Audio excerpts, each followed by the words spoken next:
Welcome everybody to formal meeting, our first one in Airstrees. Those of you who haven't been to the offices, we're on the second floor. We'll gladly show you around afterwards. I think they've been a great week. So welcome everybody. Apologies for absence from Emma Latimer, Richard Parker, and Sarah Perkins. That's right, Jane. Nothing else. Thank you. So we are calling, yeah. We're not calling it this number out desperately. Declaration of interest. They're just noting is declaring its annual exercise, declaring interest. He wanted to say something, Jerry. Just in relation to that doesn't really start strategy references the commissioning and health work. Yeah. There's also potential to pushing around results. Thanks for declaring. You know that. Thanks. Helpful. Okay, minutes of our last formal meeting, which was on the 6th of March. Are they okay? You talk about here. Leslie. Yeah, on page 9, paragraph 4, I think it should say worthlessness, not worthlessness. Here's that. Sorry. We can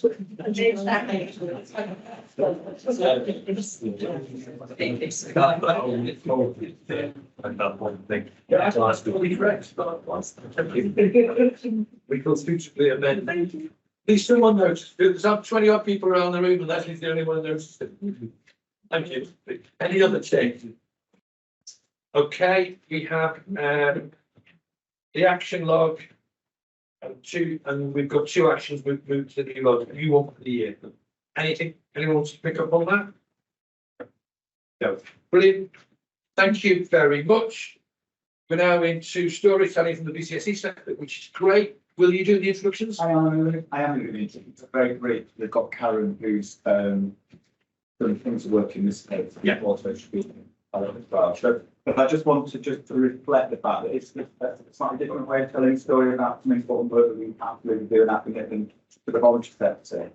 So what we've tried to do is give a bit of an insight. It is only a brief video that goes off for the last 6 minutes, but it gives 3 examples of where we are really doing some really important fantastic work, which is really benefiting people. And I think I'm going to have a Karen, otherwise I'll end up saying too much. Yes. No. Karen, I think it's much more interesting to give it from. Okay. Well, Hi, thank you. Yeah, so what this film shows is the work that we've been doing with green social prescribing over the past 3 years. It does speak to 3 different groups. The first one is Fishermen's Friends, which is a group for men with lived experience of mental health in Rotherham. The second is Flourish, we're based in Doncaster, which has done some fantastic things with Purple Garden and outdoor space. And the third is a pilot that we've been doing in Barnsley, supporting the stroke network, social prescribing pilots, through partnership with RSPB and use the calendar tool to support people to kind of think about how nature connection can support their recovery from their home, but also in the doorstep and the immediate environment. So it's quite powerful in terms of showing partnership and what partnership can do across NHS, the voluntary sector and life partners, and how through those sorts of partnerships we can kind of really support people in different and innovative ways. And some really good news is that we've just received national investment to continue this work through year 4 and we'll have even more grants to distribute across voluntary organisations. Shafiq, I don't know if you wanted to add anything to that. I think the films very much speak for themselves. I think what I would say is what it shows is that when we're targeted, when we're purposeful, and when we use a common sense approach by talking to patients and involving patients, we get really good outcomes. So yeah, I think the films speak for themselves.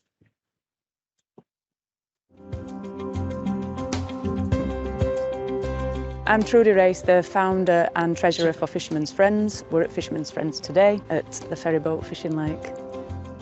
Green social prescribing's had a significant impact on the people that access Fishermen's Friends. We've got a real range of people that come, they've all got individual needs. I've seen people that have been isolated in their homes with no kind of support network, develop friendships, find a sense of belonging really, and a bit of purpose and routine in their lives, and you can really see that. We're fishermen's friends.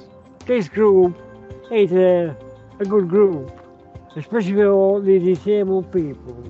This is heaven. That's what it feels like to me. I think you can tell by speaking to him how happy he is when he's fishing. I think it's good for his mental well-being, and he's made a lot of friends here. I've been coming to the group probably 5 or 6 years now, and still no better at fishing. But green social activities like this are really good. It tends to take your mind off your problems. I think your mindset goes in a different direction. Yeah, I feel more positive, especially having people around me. This beats any medications or tablets they could give anyone yet. Don't underestimate how something that might seem so small, you know, the impact that it can have on someone. If people are feeling a bit rubbish, or if people have experienced a recent difficulty, the most important thing for me is to get that person connected with their community, and it might just be by getting them to come and attend a fishing group, but there's so much more to that group than just coming and fishing. It can lead to so many other opportunities. My message would just be to prescribe more of it, really. Today we're here at Flourish at Woodfield Park, and this afternoon we've got a nature-inspired crafts workshop running in our glasshouse. Green social prescribing has a whole range of benefits. Not only is spending time outdoors and in nature really good for your health and your well-being and your spirituality, but it helps you contribute and be part of your community. People benefit from kind of the sense of altruism and giving back. There's loads of social benefits. People often connect with other people that they're doing activity. It feels completely different from going to a clinical appointment or taking medication. It's something that people can do for themselves. It's something that feels comfortable and feels natural, and it empowers people to look after their own health. I started using the group and Flourish to help with my mental health and become a little bit more confident in being around other people. Beforehand I was quite withdrawn and didn't really want to be involved in social situations, so it's definitely helped bring me out my shell a lot. For me, being autistic, routines are a big thing for me, and I didn't have one before, so coming here sort of structures my week a little bit, and everyone's so lovely. It's just a really positive environment to be in. It's affected mental well-being. Made me more confident, assured that I'm in a safe place. Also making some really good friendships. It's a feeling of achievement, which is positive for anybody's mental well-being, and doing something productive, not just help yourself but to help others. It's given me a bit of focus. It's taken away the dark days, the kind of bad days. It's given me something to look forward to. When I come here, everything lifts. Groups I go in, like walking group, I get fitter. I'm not so depressed as I was before. I would very much recommend this experience because it offers so much for so many people. Actually being able to find yourself when you're here and be yourself when you're here, with no fears or any reservations and anything to worry about. That is the best thing. The most important part of green social prescribing to me is the community that we build and the support that we get from one another. It's just really nice to feel like you're a part of something. I probably wouldn't be in the position that I'm in now without the social prescribing, definitely. It'd be a completely different story if I weren't here. We've all known for ages that spending time in green spaces and connecting with nature is probably really good for our health and well-being, and I'm really pleased that green social prescribing has become more of a thing and that we're now actively encouraging healthcare professionals to refer people to green activities. So I'd absolutely encourage it, and I think we've got to recognise that our health is about more than just the medicine we receive or the therapy we receive, but it's actually about where we spend our time and how we spend our time, and feeling like you're part of something bigger. The Nature prescription calendar will offer so many benefits to stroke survivors, both whilst they're inpatients here on the wards and also once they're in the community. There's multiple benefits to being outdoors and engaging in nature, such as benefits to your well-being, your mood. It offers opportunities to interact with other people, and also physical benefits, encouraging people to be more physically active.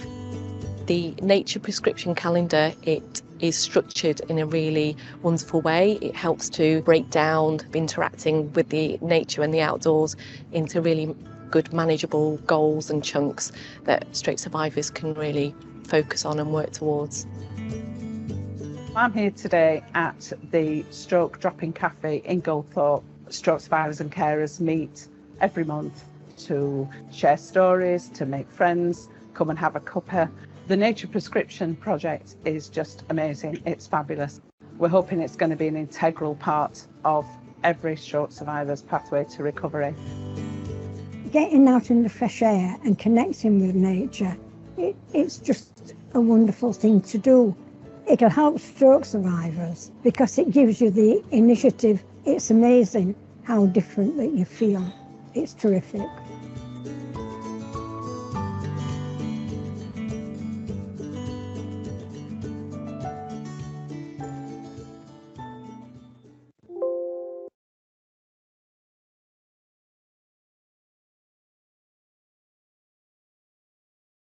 You want to say anything more?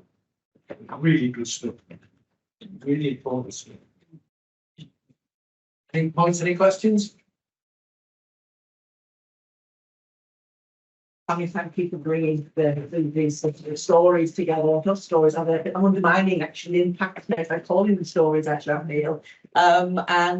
You've just got to listen to the individuals that have benefited from them. But there's also, I think, there are additional benefits from the opportunities that social prescribing can bring. I would just talk about what I understand, particularly in the stroke survivors group. I've been to the Stacton Cafe and spent some time with the stroke survivors group several times, and the impact of family carers as well. You know, the opportunity for their loved ones to be able to participate in some sort of outdoor pursuits, and a positive impact that just being outdoors and connecting with nature can have on people's mental well-being and carers' well-being as well. So I just want to know about family carers.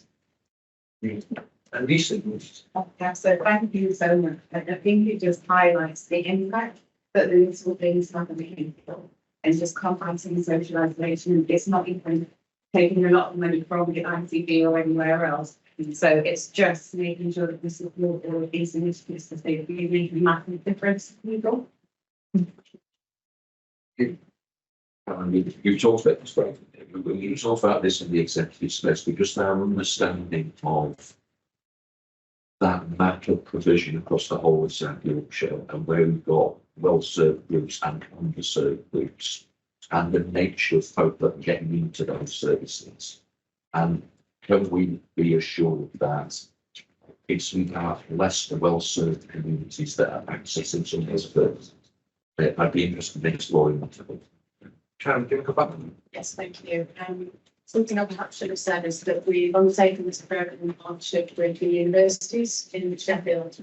They've evaluated the first 2 years of the programme and are currently evaluating year 3. And what that's told us is that we have reached well into communities that are at risk of health inequalities, and that we have demonstrated impact in mental health and well-being.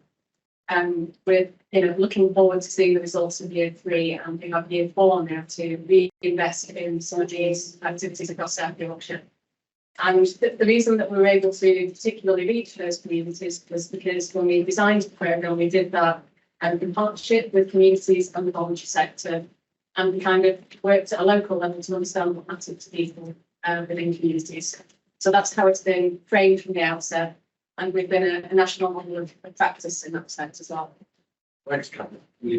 Gavin? Yeah, great way to start the meeting. There's two thoughts really. One around social prescribing and one about the obesity sector. But in terms of social prescribing, I think there is a growing evidence base of the efficacy of this sort of investment. But I think having that data and that information helps us to make different investment decisions because we demonstrate the economic benefits. So really good to see those two examples. In terms of the voluntary social enterprise sector, I think one of the really good things that you've done for the executive team is that you've organised a series of visits to different places. So we've been to Sheffield, we've got various groups there. We went to Rotherham, groups there. I think we've got similar visits planned.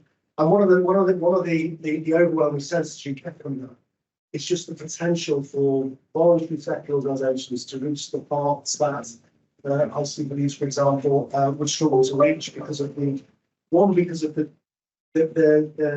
I was going to say for few states, there were 7,000 odd voluntary organisations across South Yorkshire, but there's a lot of them, but they're doing an incredibly intimate and close connection with the groups they serve in a way that the formal organisations can't, just don't have. So I think the VCSE is being seen as a critical partner in the work we're doing is absolutely essential. So I think it's something about the power of VCSE. I think two final points. Something about how do we have a different sort of relationship with organisations like that gives them greater security. Because one of the things we're hearing is that there's a sort of tantamount resistance often to some of the smaller groups. And I think some of the overarching bodies that we've got in place, like Orange Action Shepherd, for example, are really potentially extremely helpful in that space. I suppose my final point is we've got a strategy developed through our integrated care partnerships to improve the health and well-being of people in South Yorkshire and NHS Health inequalities. VCSE is a huge part to play in that. So without wanting to sort of throw the baby out the bathroom, so it's how do we have a conversation with the voluntary sector which helps us deliver those aims, but in a way that doesn't seek to kind of control them, because that's their richness, isn't it? The fact that they are independent and free to act and focused at a very micro level. But there is something about how do we, I suppose, work in a more coordinated way with the voluntary sector to deliver those aims as identified in the ICB strategy. Leslie, wanting to say something. Thanks, Karen. If not, nicely, with me kind of coming in on the back of this, given where I come from, but I think for me, there's some really good points in what Gavin's just said. And one of the things is that it's great that we're doing additional funding to support things like this, but we've got to simplify how we mainstream some of this stuff. It's not good enough to just do it on the back of additional funding, then it's gone. We've done that for years. We need to be rethinking that relationship in that way. And I think, for me, it's great to see that stuff, but actually absolutely no surprise for me because I've lived it. And we know that these things have an impact on people's lives. And what we don't know actually is what happens when we lose what we've got. And that's my real worry at the moment, because actually a lot of organisations are in a precarious position and we won't know until we lose them what benefits they're having on people's health day in, day out, and actually supporting us to achieve the ambitions that we've got. So I do think it's really important to build that relationship and keep having those conversations. I also think we need to think about it now and where our boundaries. Yeah, just picking up on the points there, I think one of the things we've got to do is change our mindset and culture set here with an ICB. And what I mean by that is the VCF social enterprise sector is critical infrastructure for us. It's not like, as Leslie's saying, yes, we've got to mainstream it, but I'd take it much further than that. If you look at the fact that the voluntary community and social enterprise sector ends up becoming a linchpin for us delivering a response to the pandemic, we could not have done it without our voluntary community social enterprise sector. We literally could not have done it. So I think for me, there's something about recognising this as part of our critical infrastructure and not just mainstreaming it and not just viewing the VCF sector as the kind of third pole cousins that will, give a bit of additional funding when it comes to, but actually embedding that in terms of, we've talked about kind of left shift in terms of finances and the resources, but we've got to see them as part of the wider strategy and critical infrastructure of what it is we're trying to achieve, because it's the VCF sector that are helping us to address health inequalities, are the ones that are helping us to address the gap. As Lee was saying, identifying and working with underserved communities. If we don't start to treat them as an asset and then really invest in them, we'll be facing what Leslie's saying, what happens when they're not there.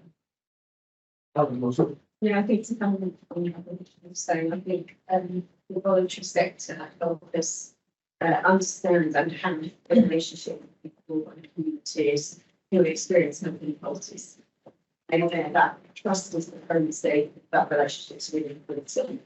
And I think therefore that helps us as a system understand the context of health inequalities. So we're a really vital partner in that, and I think, you know, there is an element to look at the volume issues and participate in those kind of things. I really welcome that. I think that's really a gives us to step that out. So that we understand what are the problems that we're not currently addressing, and we've got a wealth of alternatives in this side. And then, you know, to the plan for this sort of news. So that sector to me is And we have a discussion later, an update, which Alan and speaking of the on BCSE as well on the agenda. That comes later. Yeah, and not to extend that wider discussion, but just focusing on the specifics around green prescribing. I mean, I don't know what the total investment element is, and I'm really pleased with the valuation. It's good to understand what the efficacy of the impact is. That impact needs to be direct in terms of beneficiaries, as well as institutionally in terms of money that you didn't have to spend, which was sort of escalation. But also, if we're also looking at what the economic active benefit of that type of engagement is as well. I think you have to describe that as a benefit in terms of the outcomes. But my point was really around the total stuff. It comes back to a bit about left shift, which is there's a huge amount of this going on across South Yorkshire, but not just necessarily through the ICB. I mean, we have to well from 6.4 million, not all of it around green prescribing. But I think it would be helpful, maybe picking up from the conversation, the check would be the right, to just get a bit of a baseline, because if we're looking at understanding what's already going on and how efficacious it is, that can better help us in terms of identifying what our commissioning priorities and our specifications. That, I think, better helps us engage in terms of what the relationship is with the third sector.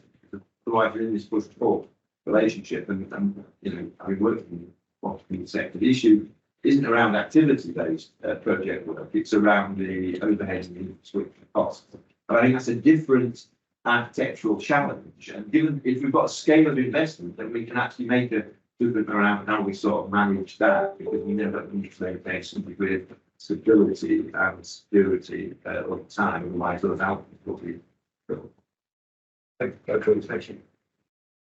Yeah, just very briefly, and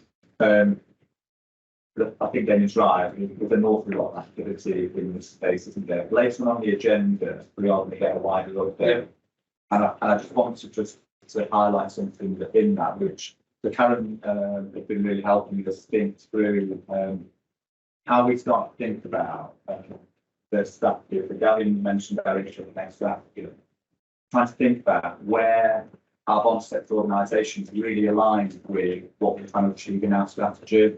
And I think that's really insightful for us. I also wanted just to highlight another thing as well, which is the important work we're doing around our underserved communities. You know, we've got a statutory accountability around our politics, and there's a huge synergy between the work of the voluntary sector and our reach into those underserved communities.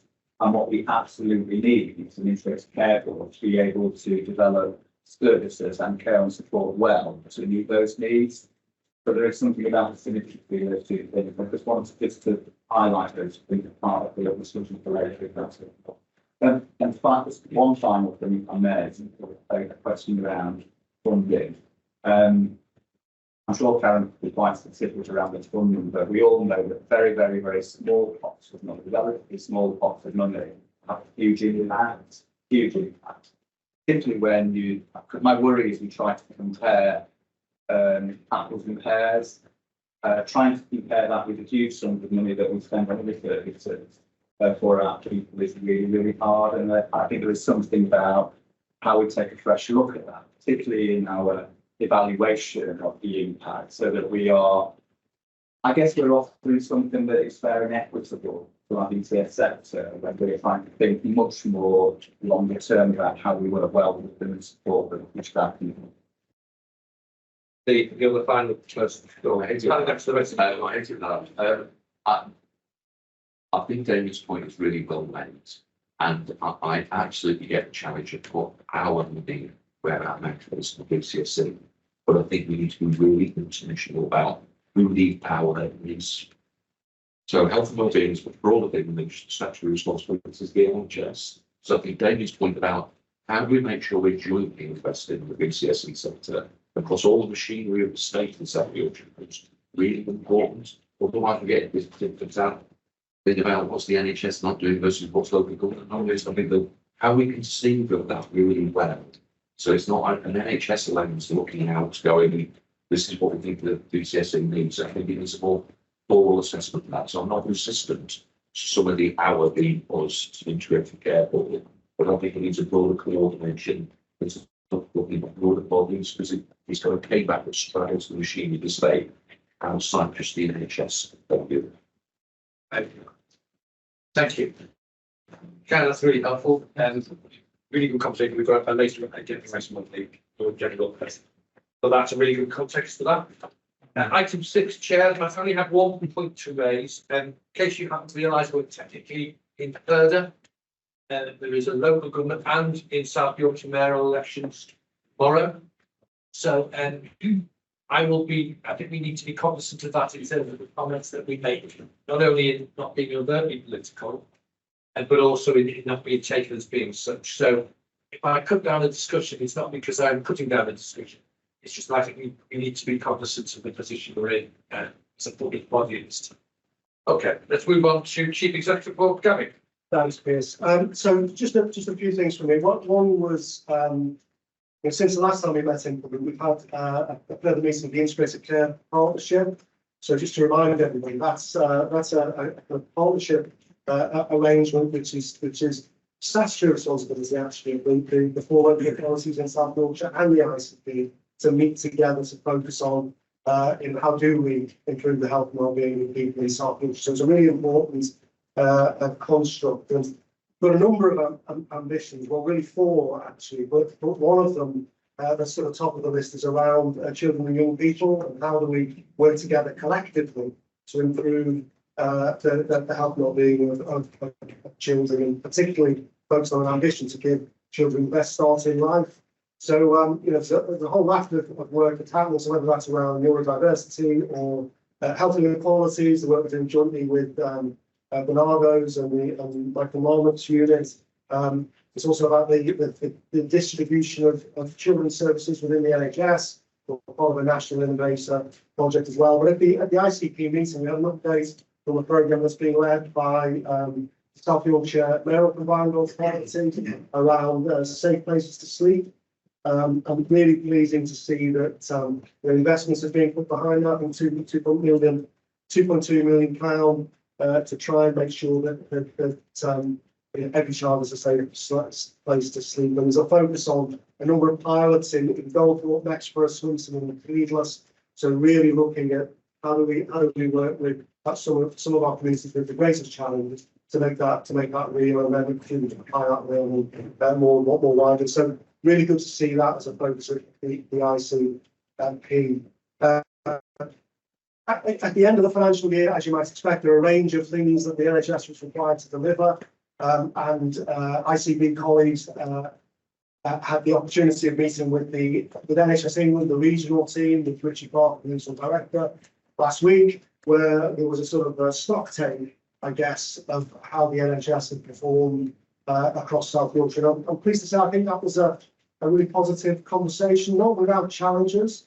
I think it's fair to say, but if you look at some of the headline areas of performance, whether that's emergency care or elective recovery or cancer or access to primary care, I think some good progress has been made. I think one observation I would make though is when you look at any of those different elements, the progress has been made through partnership working.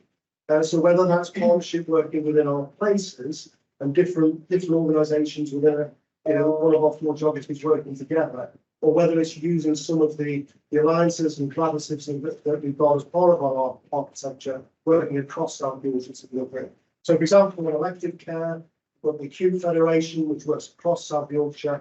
I think it's delivered a really, really strong performance with achieving the national standard, barring a few specialist cases for elective care, so nobody waiting more than 78 weeks. Huge progress on the next milestone around access, which is 65 weeks. No more waiting longer than that, and we're around 400 people currently in South Yorkshire. But a really strong performance. So there's an ambition to deliver that aim by September this year, but I think South Yorkshire is well on the way and in a stronger position than most other places. Cancer, again, we've got Cancer Alliance. Really good to see that the numbers of people waiting longer than 62 days of treatment has now been reduced to pre-pandemic levels, which was the milestone set for this year. Again, delivered through partnership working. And I guess the final operational standard, I guess, related to physical health, is around the emergency care standard. Nationally, there was a drive to improve performance against the standard that no one should wait more than 4 hours to be assessed, treated, and then discharged or admitted in an emergency department. That wasn't achieved, unfortunately, nationally. But in South Yorkshire, the performance was better than the national average. But I think what was most pleasing was that I think we had the 6 most improved system nationally. And again, that's due to the relationships working together in our places, but also working with the Emergency Care Alliance, which operates across South Yorkshire. I think just finishing the performance piece, I think also good progress around some of our challenges in mental health services. We are seeing a reduction in inappropriate out of area placements, come down by about 25% over the last year. There's still some challenges in a couple of our places, particularly in Doncaster and Sheffield, but that's subject to considerable degree of focus. Good to see that the numbers of people with mental health challenges or learning disability and autism who are having annual health checks as well is improving.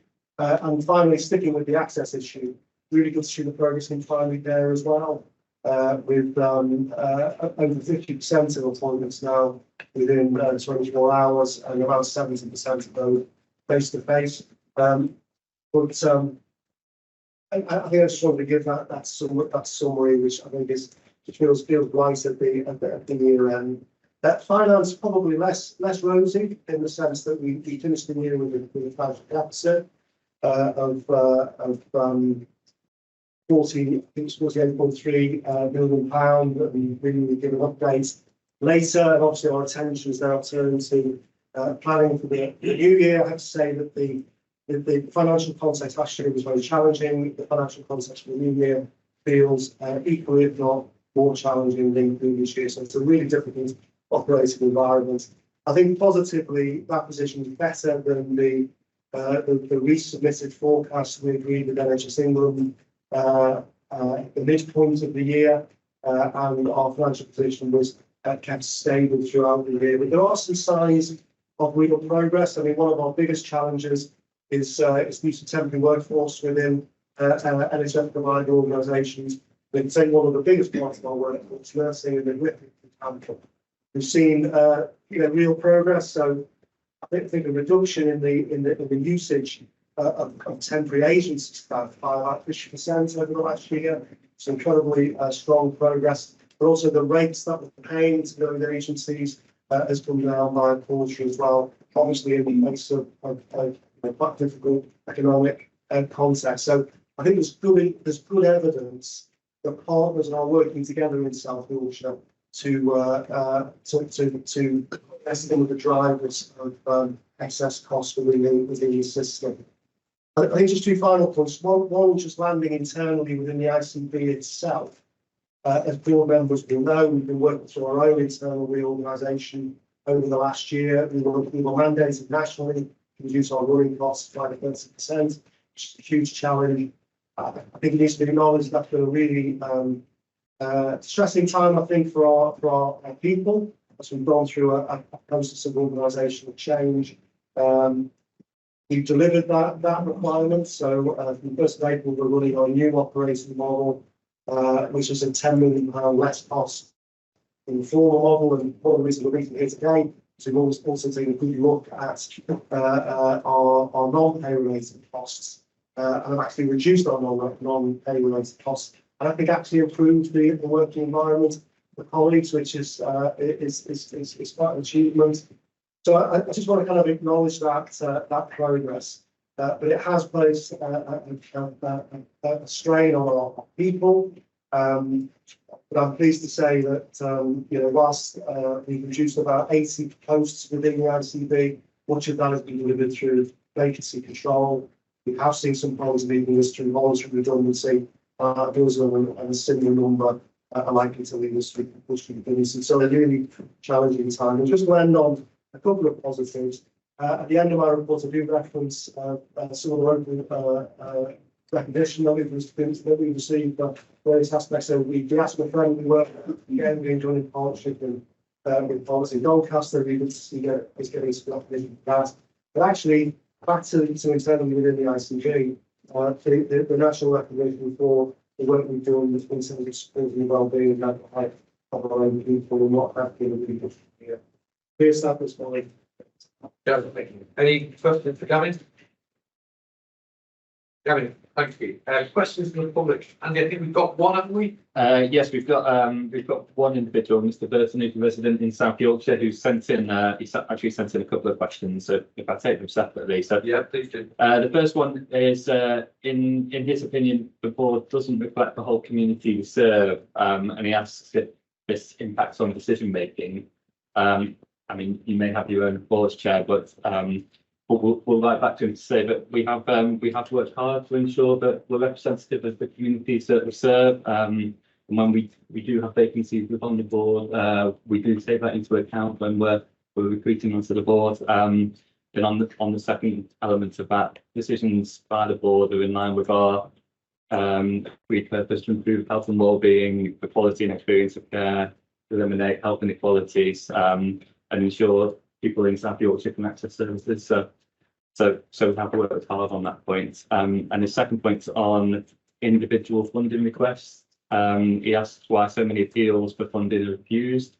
And in essence, we consider all decisions for individual funding requests. We've got an IFR team who have got experienced clinical advisors to make these funding decisions with appropriate evidence and with a clinical focus. These are made in line with national and local policies relating to healthcare, and if appeals are held in due process, if they've not been followed by the policy, we will review them. It may be that Mr. Burton is questioning a particular instance, so we will reach out to him and just try and understand that and see if we can support him in any other way. Yeah, if you could reach out, because my experience with those questions are raised about an issue. Yeah. In that it hasn't said it, that's just my experience. On the broader issue of board representation, it's my personal responsibility.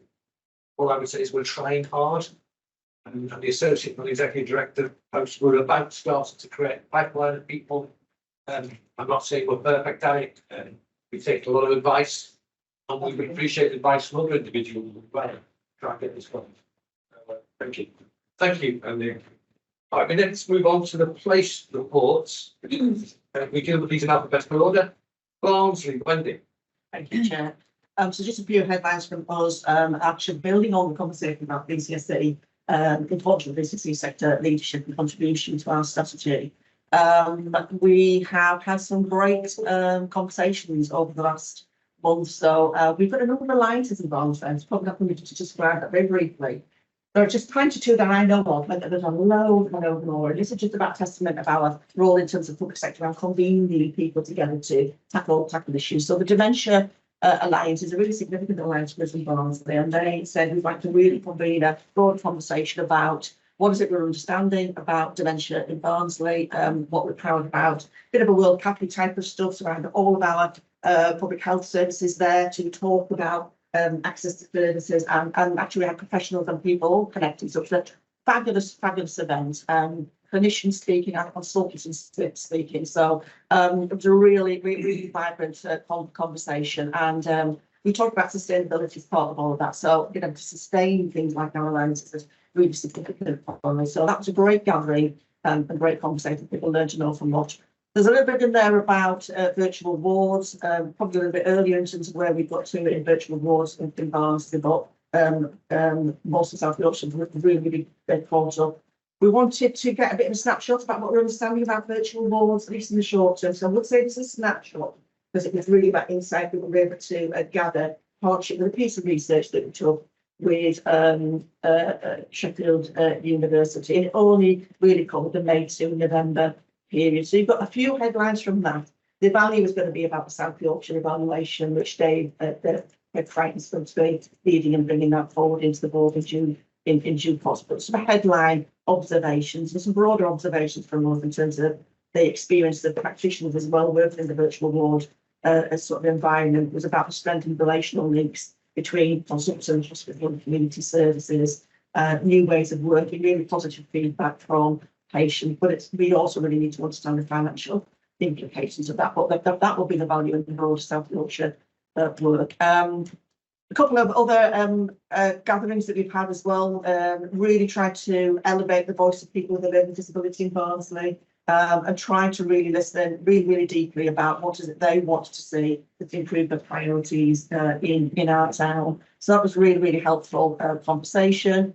There's some great stuff around safeguarding pregnancy and the first year of life. You can see some of that within the pack, and some other things just to highlight really, without labouring my update really is really thinking deeply about the resources that flow into social care, particularly adult social care for me, the joint role, and also those that flow into community health services. And how do we think about those resources in a much more creative way around urgent community responses? So I'm assisted living technology services as my director of social care role. I've also got other services, which is a night service that we have and we deliver. You put those and walk those alongside other resources in community health services. We can think differently about how we can use that resource to prevent people from ending up in hospital. So some creative thinking that we're doing in that space. And I'll stop there, Chair. Thanks. Any questions for Wendy? Thank you. Leslie. Small comment there. I just keep holding in on the local improvement events as well, which Wendy's not mentioned. And I just think in terms of lots of things we've been talking about, both our own workforce and strengthening our own workforce, but also how getting people into work matters so much in terms of health. I just wonder if we're getting any evaluation and sharing out of those things. That we could, we can look more broadly across South Yorkshire. And that's a really good point, actually. I think maybe Christine, we should pick that, because I think each of the 4 places are having adventures, aren't we, in that sort of space. But how do we really connect? I think what Jamie made about a different situation, economic vibrancy in any neighbourhood, if you want, really, and health and well-being and stuff. There's probably something to think about, Christine. And I think particularly because, sorry, Chris, I think particularly because these ones around Goldthorpe and going back to that thing about going out, reaching out into some of those uncertain communities where we've got the biggest inequalities and also the higher levels of worklessness. I just think it's really important to be that focused this one. Maybe something we should come. I think we have done quite a lot of work. You really say that. Let's look at the impact. Sorry, Chris. So thank you, Kevin. Good Chair. Thanks, Wendy. Just picking up a point on the Barnsley virtual ward evaluation and recognising and clear that it was a headline. And it touched upon positive patient outcomes. Are you able to develop that a little bit further at this stage about how patients and their carers felt about the service? Well, I think the first thing to say, they felt it was personable. They felt it was human. I think about experiencing that. They felt that it was actually really important. They felt actually as though services were better connected and better wrapped around them. There was a more holistic approach to their needs. And we've got some deeper information. If I have to share our short-term picture around all of that. But from the survey that we did, there was positive feedback. Thank you. Yes, I was going to wait till 3 of the 4 places mentioned virtual ward. So I think it's important to put it in context of it's one of the 10 high impact measures of the UVC recovery plan. So that's where it came from. And each of our places have kind of adopted a model that's slightly different. As I said, there's reference that there is a proposal we might bring back to more of a sort of developmental discussion about a stock take of what we've done so far. And David Luckman's program manager is preparing that. So Kevin, we could pull that into that and come back with that. There's 2 issues today. One is, were they really helpful at what they were attempting to do?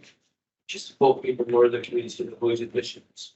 But secondly, we got something to learn from the different ways they were done. There might be some really good experience with all 4 of them. You could say, I will start them again tomorrow. I've got the experience of all 4 in. I do them slightly differently. Because I think that's one of our roles, is to say to people, actually, it worked better in this place. I'm not sure the NHS, traditionally has been recommended by. If that's something we can do. So I'd be really helpful for his future discussion there. So just a very quick one, Councillor Could Chair. I've just got the evaluation in front of me. So they did friends and family tests on the they give the benefit and 81% score there, but very good. Okay. Move on to Doncaster. Anthony, you're there. Right, Madam Chair. Our report is the usual mixture of health and social care and the wider team Doncaster work we are undertaking across the city. Before I get into that, I would like to reference some key areas of improvement performance across Doncaster, because Richard's not here today, but he wouldn't forgive me if I didn't. Aligned to the National Directorate, and as you can see through the integrated performance report, we have seen a great improvement in urgent and emergency care performance in Doncaster, and DVTH did meet the 76% standard in March. That's credit, as Gavin said, to work within the acute trust, but also the wider partnership as a whole. And I'm particularly pleased that that performance has been maintained in April as well. We're still hopeful that that comes with some capital monies through the incentive, and as members know, that is much needed in Doncaster, and a bit more of that later. I'm also pleased with the hard work across elective pathways, some of which is included and referenced in the Montague Hospital development around diagnostic times. And this meant that DVTH has been removed from the NHS England monitoring framework for elective waiting times, which is a real positive. There's lots more work to be done in that area, but we are definitely on the right trajectory.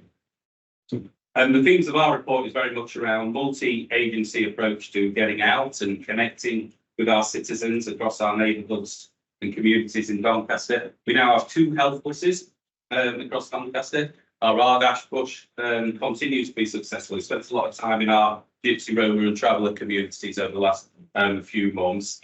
Great success in getting people from those communities registered with a GP, engaging with screening programmes, and also giving really valuable health advice to those communities. And our GP Federation in Doncaster has also launched its aptly named Vincent Van Gogh. See what they did there? Yeah, okay, which is helping to ensure improved primary care access and getting into some of our most underserved communities. Other areas that I wanted to highlight are the work with Citizens Advice Bureau, and they're now present in practice across all of our primary care networks. And the results are tangible in terms of a financial advice and income gain for our residents. It really plays into our fairness and wellbeing commission recommendations, which I plan to bring to board at a future board meeting, about better information and guidance for our residents on entitlements. We've used the footfall of GP practices to really engage with them with doing that. I won't labour the virtual ward conversation. We've also had an event last month. We're around 50 patients a month on virtual ward now, which in tangible progress is 2 wards where people are being cared for out of hospital and more appropriately. Ask me what the difference has been, and what the most important thing is: clinical engagement across organisations. Really, having those conversations and mutually signing up to the pathways. And that plays really to my last update. Along with Damien and other organisational chief executives, we've been spending time in the streets of Doncaster. Not as sinister as that sounds. That is actually collectively assessing the potential of health on the high street within our city. And we're really now bringing a sense of pace to this. It's aligned to our city, to Doncaster City strategy, and board members are aware of the current status of no new monies for a new hospital in Doncaster. And this has mobilised us to really look at a number of schemes that better, more collaboratively, more innovatively look at the use of our estates and provision of services across Doncaster. That includes primary care and our mental health and community trust. So exciting times in that area, lots to do, but I hope to bring some real sense of plans to the board over the next few months. That's it, thank you. Thanks, Rose. Yeah, just one. It's just on the system that live stream. To connect, it's hugely important, isn't it? But there's something I learned that I did not know. That I didn't know what to do in terms of not that really basic access to support, but the real basics of the we want to get health quality. So for the benefits support or other. Actually, 90% of that from the government is online. It's getting a huge amount. So that first gateway. So I'm really pleased to see that. I just have a worry that Damien and Nancy carrying the streets don't have to home. I didn't know whether you were racing around with your mission achievement. We were dodging the money.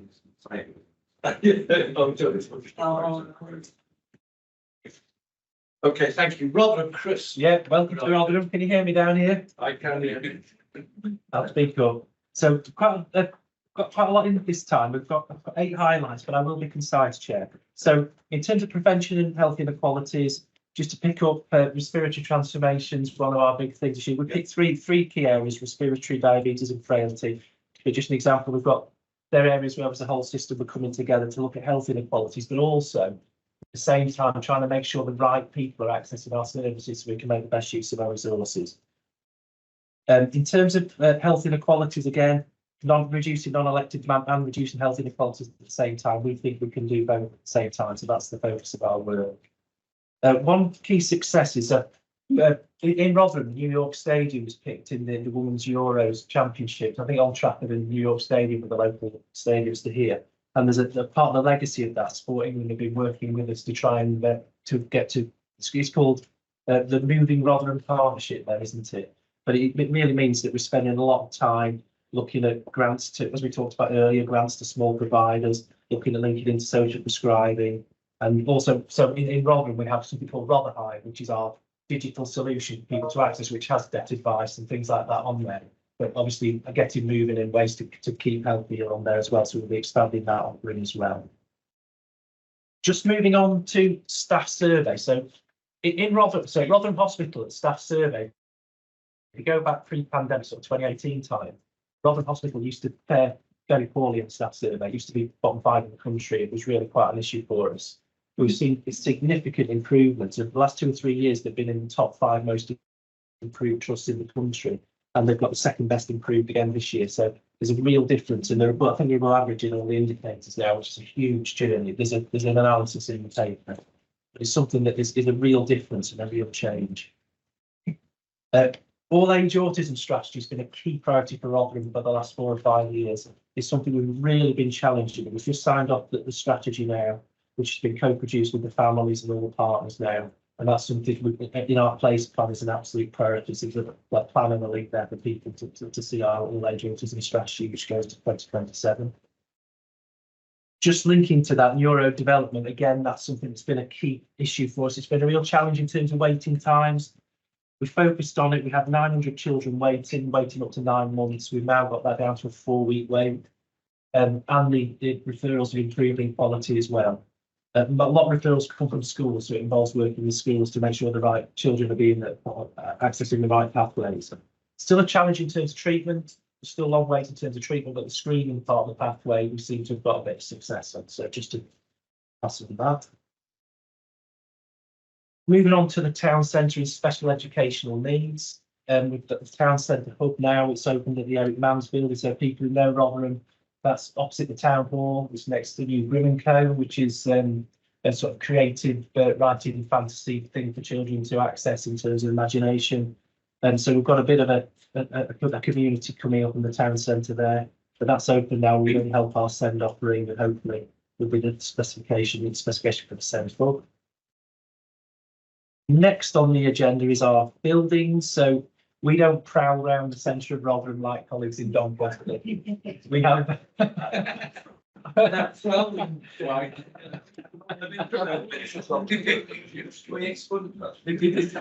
Instead, we have 2 capital developments which are out of town.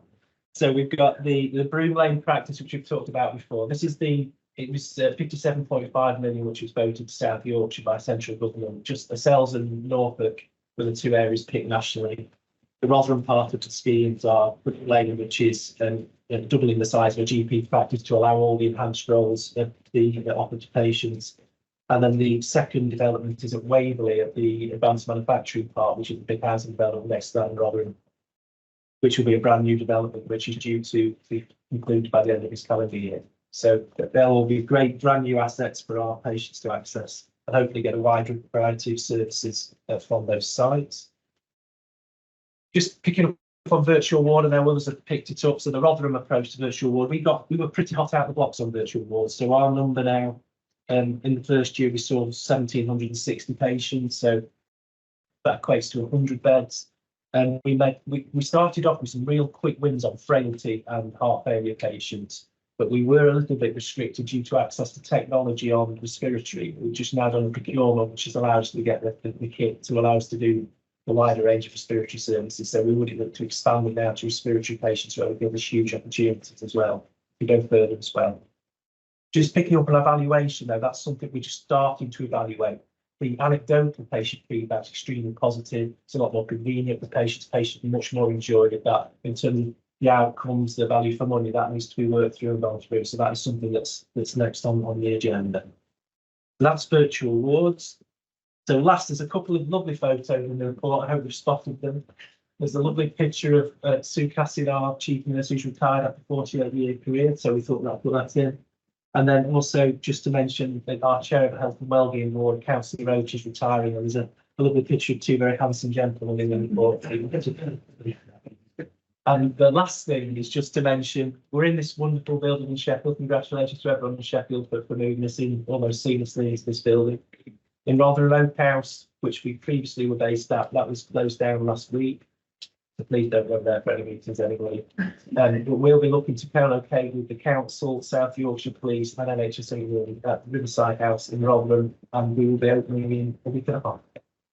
Excellent. And part of our reduction in costs has been these moves. And the other thing we've tried to do is where we're paying them, we're trying to pay them to the public sector body rather than absolutely minded. We try and make them willing to strip over, and that's been both a big part of our savings, but also I think it's actually the right thing emotionally. Any questions for Chris and Rob? Just a comment I could have made in any three of the police reports about how tough the economic evaluation of virtual wards is going to be for two reasons.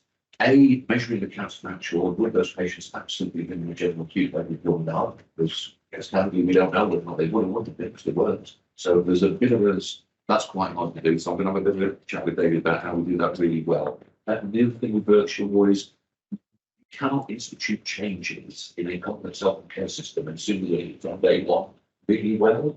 So even if we do the economic evaluation and we go, well, not quite sure if it's as cost effective as a general acute bed, there might be an absolute case of keeping it with it, going, actually, we're now growing further clinical confidence about the sorts of patients that you can put virtual wards. So I think the economic evaluation can be took on two counts.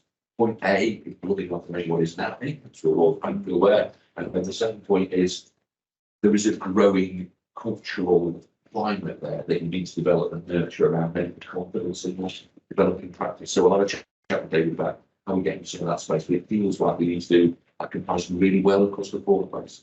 Okay. True. Moira. Thank you. Yeah, I mean, I was really interested in the stuff on children, young people and the new STEM hub, because I mean, that's a big issue across the whole country, really.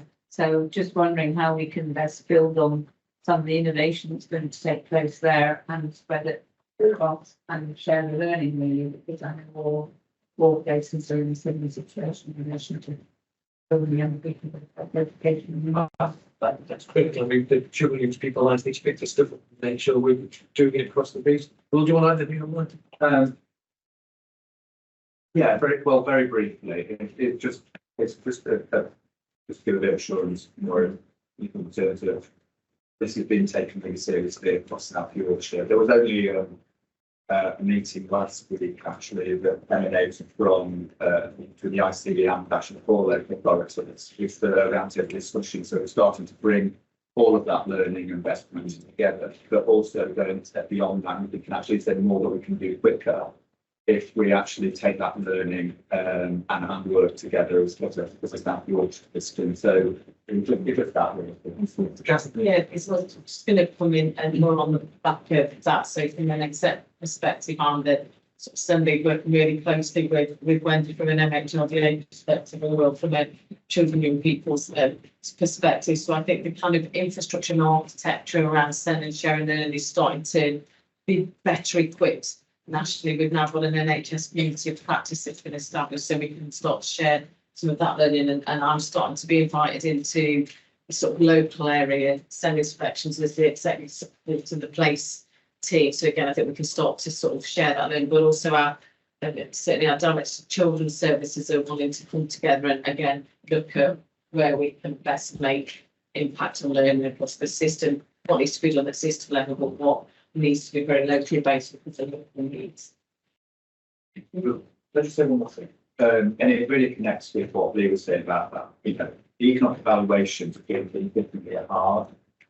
And in a couple of conversations this morning, I guess it started with the story, which is because the social prescribing work is not new. We've been doing it for a long time. And actually, if you really think about what that is for the sector. It's good people who good things, people need it, and we're working really hard to make sure that it's really getting at those people who get left behind as well.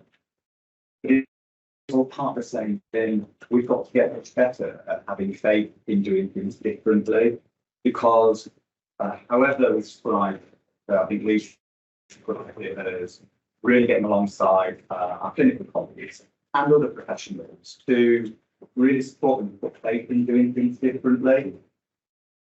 We've got to get much better at that and enabling that to happen, because we will struggle to really invest in things that are doing things differently. And it can be in the voluntary sector space, it can be in the children and people space and SEN, because that might require us to take in a different set of policies and approaches and guidelines that we place a lot of emphasis and trust in. So I just think there's an underlying sort of point here, which is about having faith in doing things differently and actually working really hard. And I think when we look at evaluations, we need to do it with that context.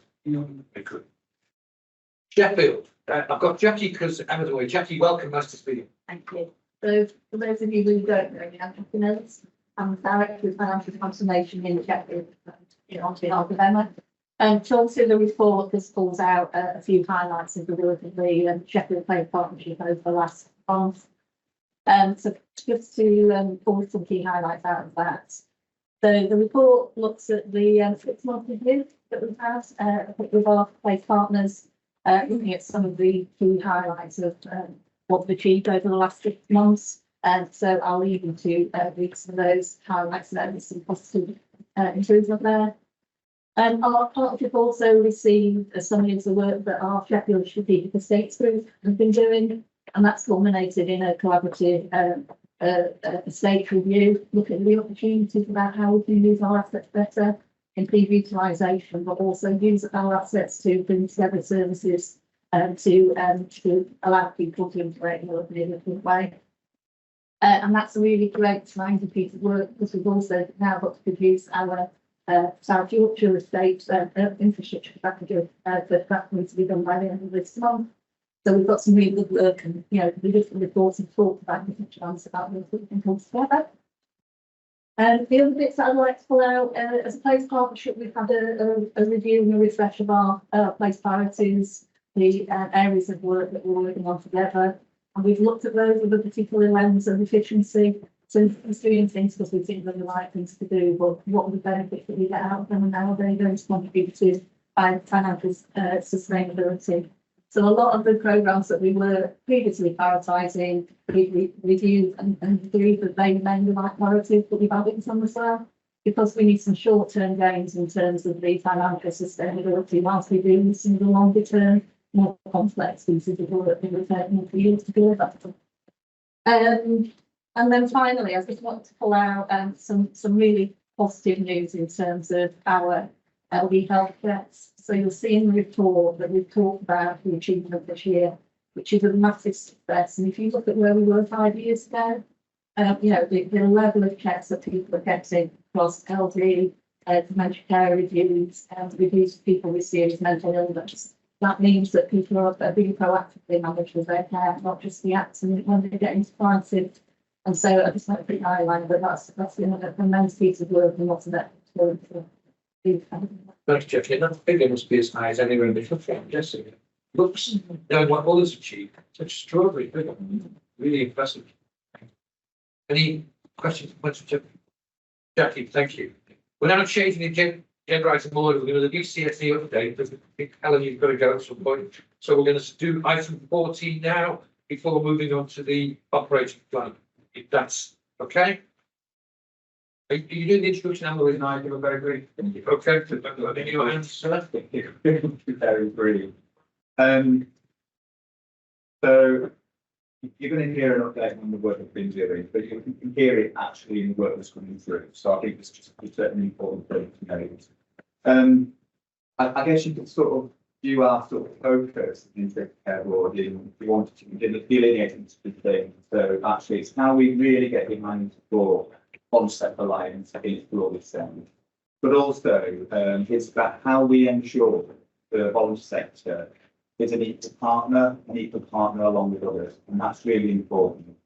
And you remember when we set up the integrated care board, that principle was actually built into how we've actually set this board up. So that's why we've got as a member of our board, the voluntary sector, hugely important that for me. But also, I just want to make one final connection. I guess it's with the question from members of the public really about decisions. I mean, we've always got to work harder at making sure we reflect our community. The decisions start with people, and therefore they start with what really matters to people and what we need to do to respond to people. And therefore, I just wanted to sort of make that connection with this work, but also in the later item when we look at our start with people strategy. I think there's some huge things there. I will share. Thank you. Thank you. So Helen, Karen and I are just going to give you an update in terms of where we are with the VCSE Alliance. So if you have the next slide, please. So we've heard already today in terms of the one community sector, some of the work that organisations do. We're really conscious that within each place there are many hundreds, if not thousands, of VCSE organisations.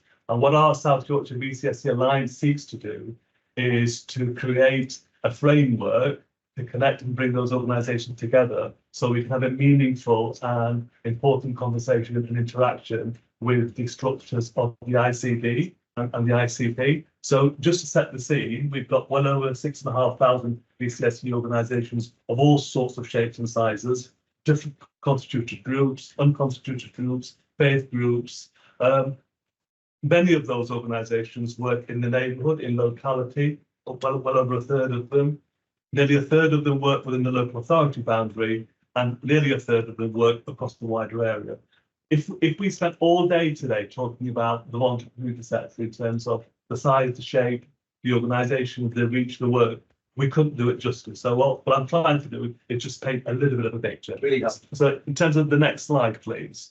So those organisations, who do they engage with? And again, from a common sense perspective, none of these will be a surprise to you. So nearly half of those organisations work with children and young people.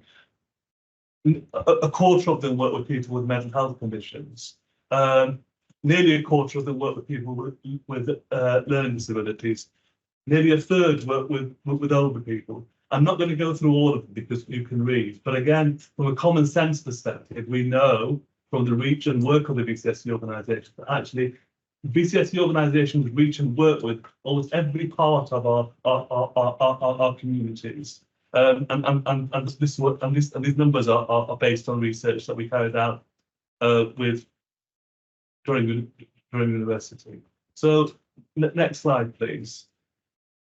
In terms of the impact of the VCSE organisations, again, I'm not going to go through each one of these, but you've heard already through the green social prescribing films in terms of what those VCSE organisations do in terms of the outcomes for people. So nearly a third reduce social isolation, nearly a third improve people's well-being. in terms of employability through volunteering, through connectivity, VCSE organisations allow people pathways into employment and support.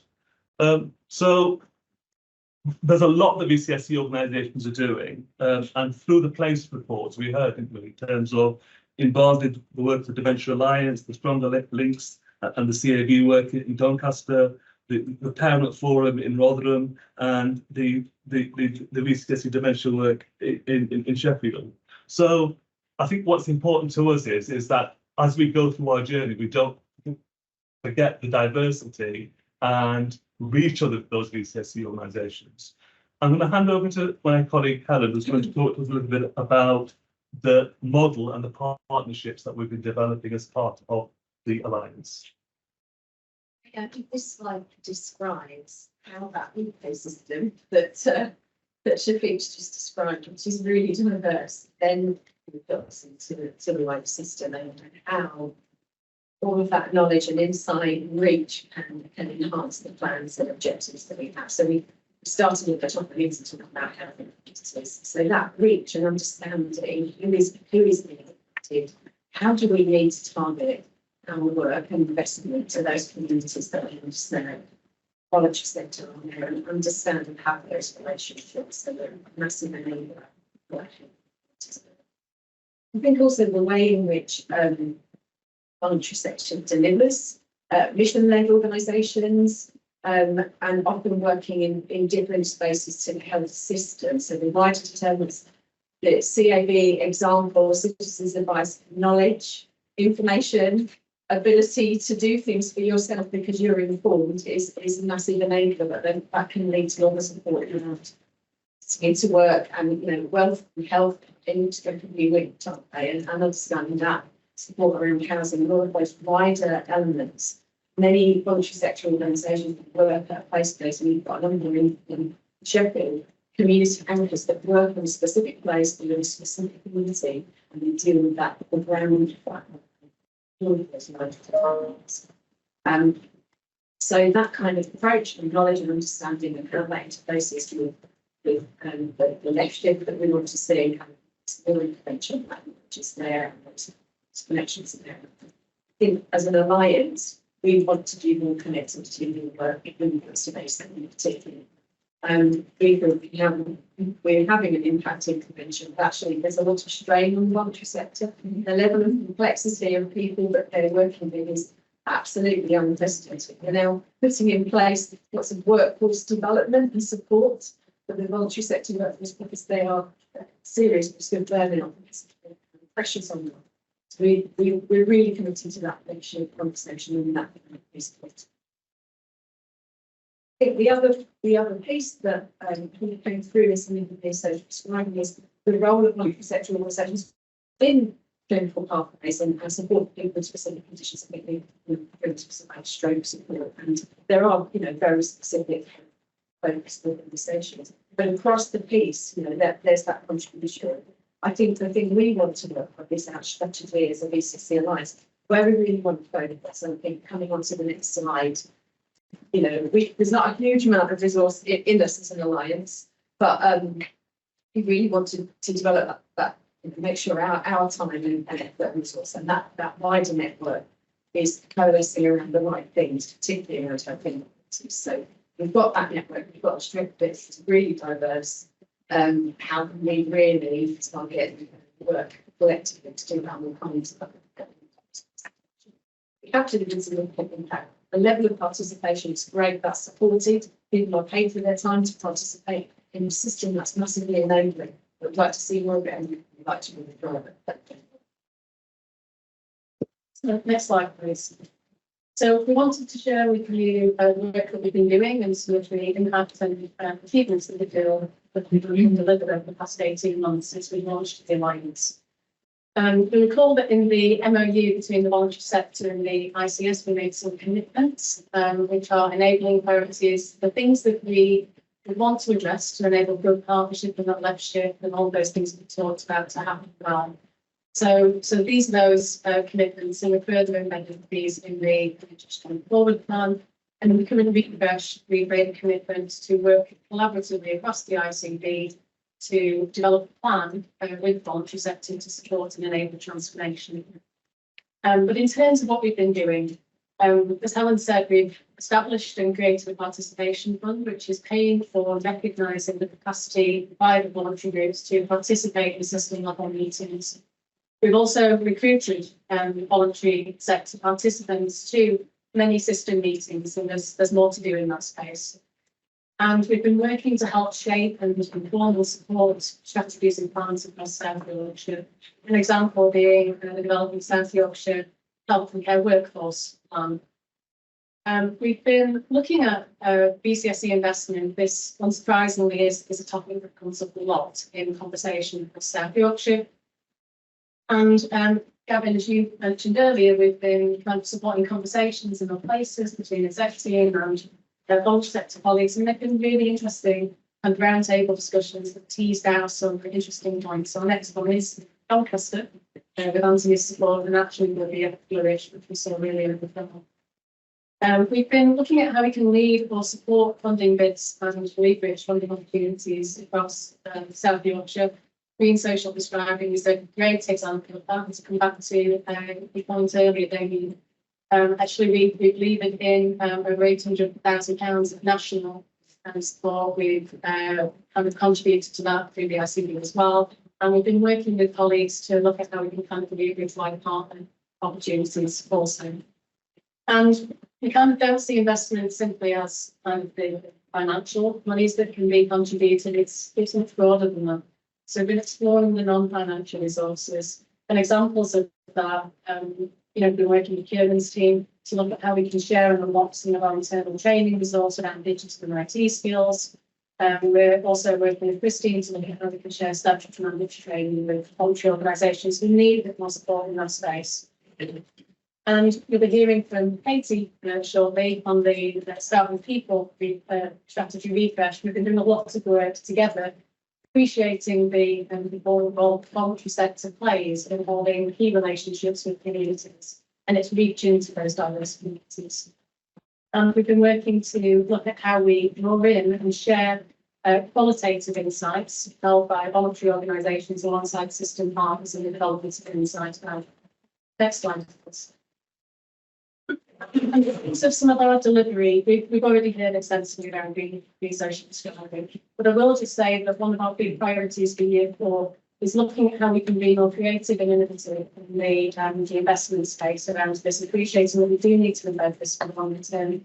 And some of the things that we're looking at are national pilots around shared investment fund models, looking at the potential to provide the collaborative models to support groups to work together to leverage their own resources. There's going to be a lot of interesting in that space this year. We've been working to convene system partners around volunteering, so bringing the hospitals, the voluntary sector, local authorities together to explore where we can enhance care pathways, employment pathways, support our volunteering workforce, and improve inclusivity into volunteering, recognising that it's a good thing for health and well-being and for the wider system and organisations. And we're looking at how we can draw in resources around that. And then in terms of some of the transformation work, which is really how we've worked across other alliances, provided collaborative system delivery groups, there's just a few examples here. A really good piece of work that we've been undertaking together over the past 6 months is our working together in research projects. We drew in 100k nearly of national resource that's all been invested in the voluntary sector. Our voluntary sector have taken a lead in that space, including by City and South Yorkshire Community Foundation. We've invested small grants in groups, and the purpose of all of that is to look at how, as a system, we can collaborate and work with the voluntary sector to reach diverse communities and really involve diverse communities in clinical research, other types of research, because many times those voices are not heard in the way that they need to be.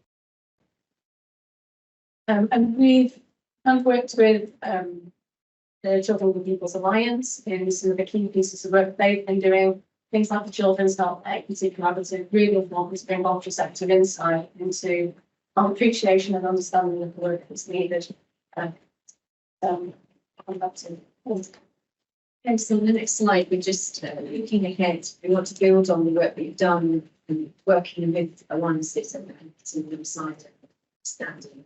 shared priorities and shared action. So over the coming months, we're going to have a shared priorities workshop with the acute population. So that's the start of the kind of meaningful relationship, really bringing some case studies and understanding and getting to understand where our shared priorities lie and where we might develop some joint work together, but really to develop some relationships and that kind of different way of working and kind of brings some of that, what's our shared culture in our families.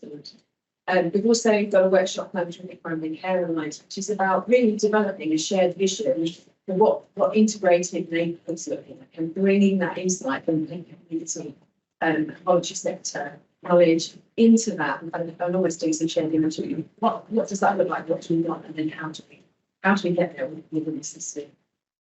We're going to do some scoping work for council lines and look at where we can South Yorkshire. Yes. And we want to do more of the executive team meetings, so going out into the communities and set up some more of those visits and immersing in community understanding opportunities and the opportunities. Continue to develop the participation opportunities that we're talking about, opportunities, assurance committees and around core work in the bond conditions, and then working on developing, as I said, kind of developing strategy and involving people and really bringing very much to the work of the locals and working in a network to maximise. So that's looking ahead, and I think that gives a really good kind of synopsis of what we've been doing and where we're going and the kind of focus that really needs to be upon us. Sharon, that was really, really helpful. Any points of David first? So very top of this. On Friday, we have the working together in the research house at one of the common community centres for centre here. I think it really does pull together the opportunities that we have here. So as Karen has referenced in the slides, we received a small amount of money, but the money wasn't really the kind of important bit. It was about how it brought the voluntary sector in itself. Because we handed that money over, we didn't hold any of it. And part of the discussions we had on Friday was about agreeing some guiding principles about, you know, we do sort of defend and take for granted sometimes some of the added special source leads that sort of mentioned in passing, and I like that sort of that approach of what is it extra that comes with that. So it's a really healthy conversation, but it comes on the back of the NHS AAC sort of aims of how do we really expand the diversity of people who are participating in research, because they're the communities we want to use the evidence from research to improve our outcomes. So it was just really timely that similar to board having just had that conversation of all the fantastic work that's going on and a plethora of different groups who do different initiatives, but the value that can be added for that. So it's kind of a bit of a supportive of this and that, and the slightly different approach we're taking in South Yorkshire, because the national team have come back to us and said they want to look to invest a bit more money in us. So we haven't received that yet, but it's just that the way we've done it is different from how other areas are looking at this. So it's really positive. Thank you. Kieran and Leslie. Thank you. It's amazing stuff, isn't it? That makes sense. We can't ever underestimate the shifting surveillance to people. The stuff that's been done from BCSE, exactly what I mean. I think just reflecting from my perspective, from a digital perspective, we need to enhance access to those services as much as possibly can, much like we do with the planned care access in plan as well. To hopefully empower people to really access those services, refer themselves to those services as fast as we possibly can. So I just want to share that Karen and I have been having conversations around a bit of a vision really for creating a single public facing digital platform that will allow people across South Yorkshire to access the full directory of services, understand what those services can offer and self-refer themselves to those services as well. And I guess that's building on the great work that's already happening in our places where we've got really rich directory of services that are already served out in digital platforms like in Rotherham, for example, through the Rotherham Health. Notwithstanding the digital inclusion agenda and all that, really important. I just want to share that and know that as Karen and the team work through that proposal and work through what that might look like, we'll go on to report that to the board in terms of progress. Brilliant. Leslie.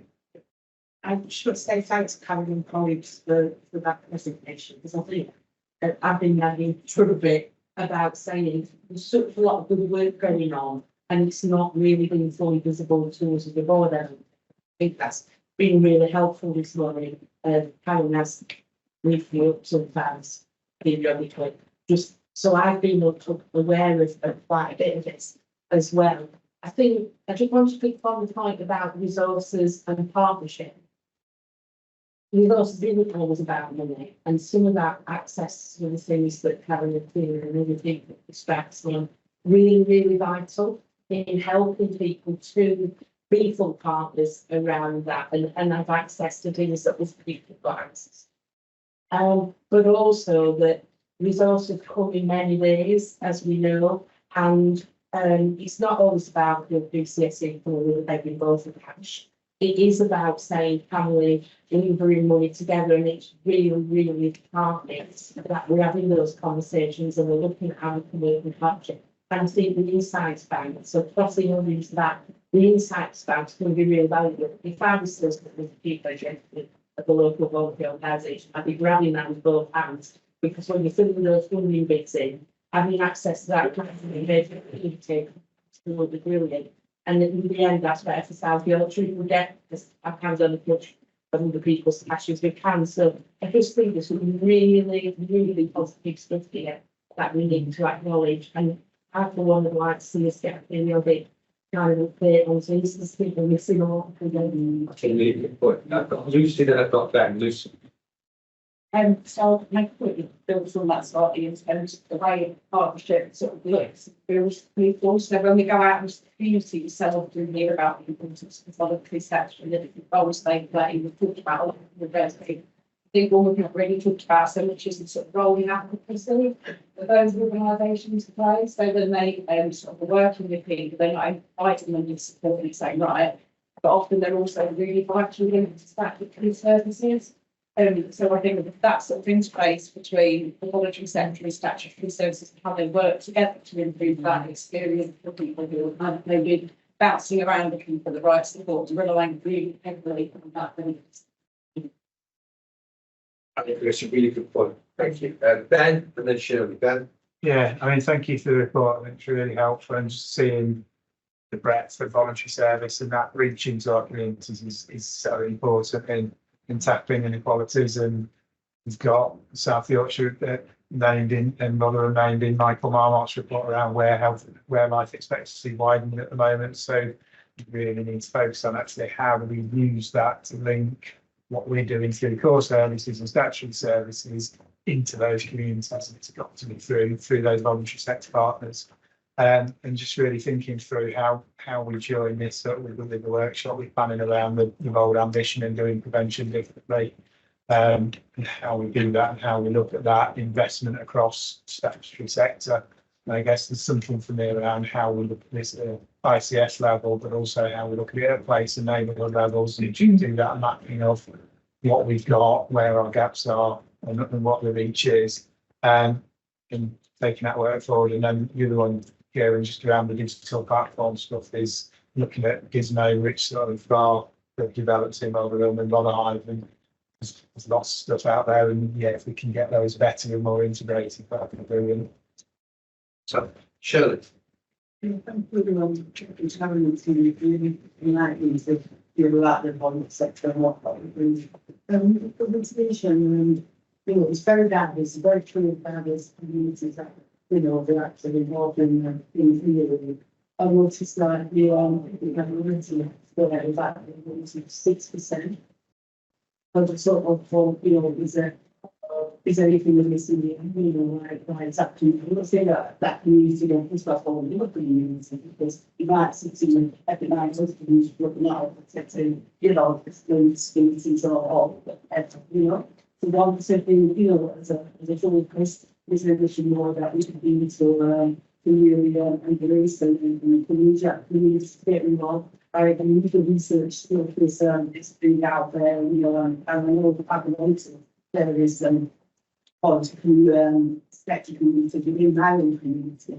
And that is a big push for research to get members of the community to go and get involved in research. It's really asking the resource and the use of the past really. But I think there's a lot of the things that we need to work across. So I'm just wondering if there's anything more that we can use in terms of getting that number up to 50 communities when we start with, you know, workforce, and I'll give you a chance to those communities to get them, you know, so it's always set really has people cost. But in all that we've heard this morning on the statutory and those services and delivery services and any particular needs in healthy places. But anyone can do I'll ask you to come in first and then bring you back in. Is that all right, Jan? Speaking a little bit to the point, I mean, sorry, Chair, I should have declared at the beginning, diversity is a charity that I'm chief exec of, and we're a partner in the working together research. Just to pick up on your point there, Shirley, in terms of diverse communities, as a region, if you look at the voluntary community social enterprise sector and the BME-led or ethnically diverse VCF sector-led organisations, because of austerity for a whole host of reasons, that element of our voluntary community-based and social enterprise sector has been pretty much decimated. So to give you an example, pre-2014, 12% of the voluntary community social enterprise sector in Sheffield was BME-led. When the pandemic hit, that dropped to 3%. So we've got an issue in that, and that's mirrored right across the region. So we've got an issue in our region where it comes to our diverse communities, infrastructure, capability, capacity, voluntary community, social enterprise sector-led organisations that speak to those communities, we need some serious structural investment into. I'm pleased to say that with structures like the VCF Alliance, the infrastructure bodies like BARS, BAR, all voluntary action Doncaster, Barnsley, there's a real concerted effort into kind of going like, how do we engage with these communities? Where are we missing it? I think one of the key things I wanted to say was around partnership development.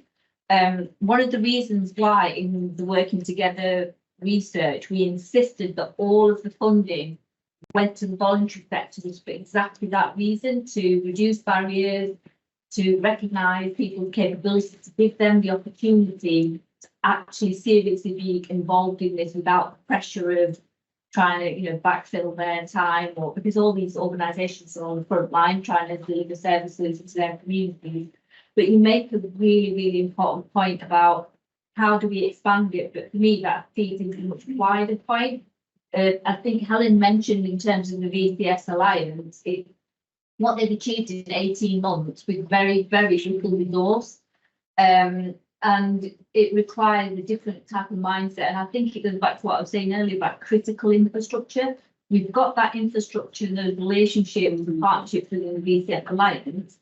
Unless we seriously invest in it, we're missing a trick there, because there's existing relationships, there's existing partnerships. We just require, and I don't, like Leslie was saying, not just resource in terms of money, but resource in terms of relationships, access to policy development, access to digital and other types of things that can really help us to do the things that you're asking.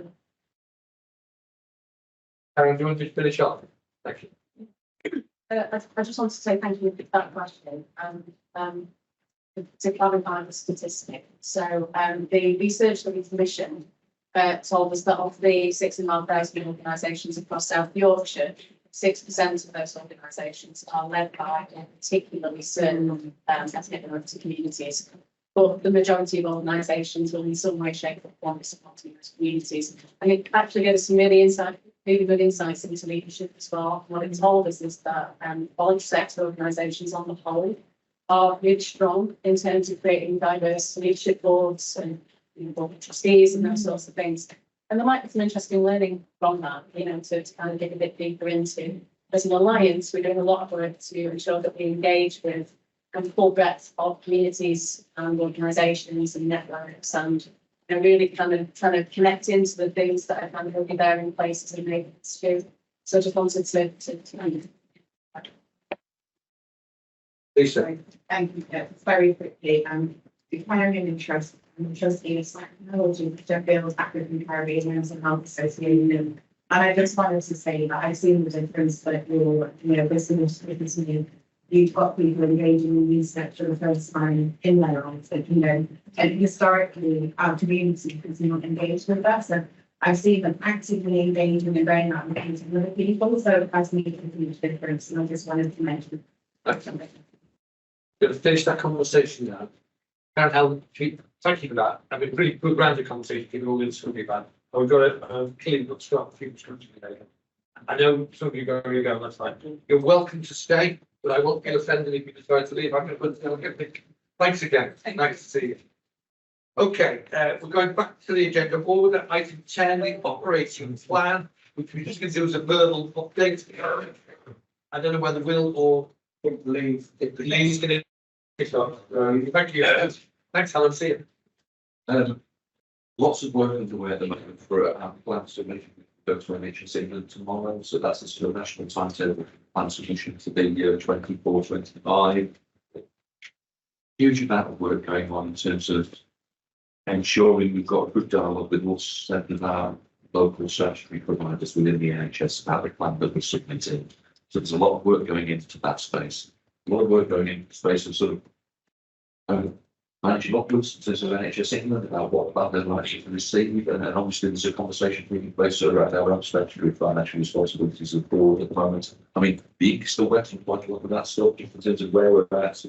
It is highly likely that we'll be submitting a plan that will be very close to delivering the same level of deficit as the system financially as we did in 23-24, and we'll see what that looks like in the eyes of NHS England.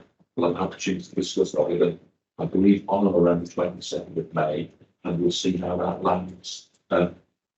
Big financial pressure with that, which is an England-wide phenomenon, and I would absolutely claim. And we're just working out how we can manage all those risks around setting the plan to ensure we're delivering absolutely sensibility, not least to some of our most deprived communities. But it's been a really tough landing still to get all of that lined up with. We're there or thereabouts. We'll see how that's planned. It's received by NHS England.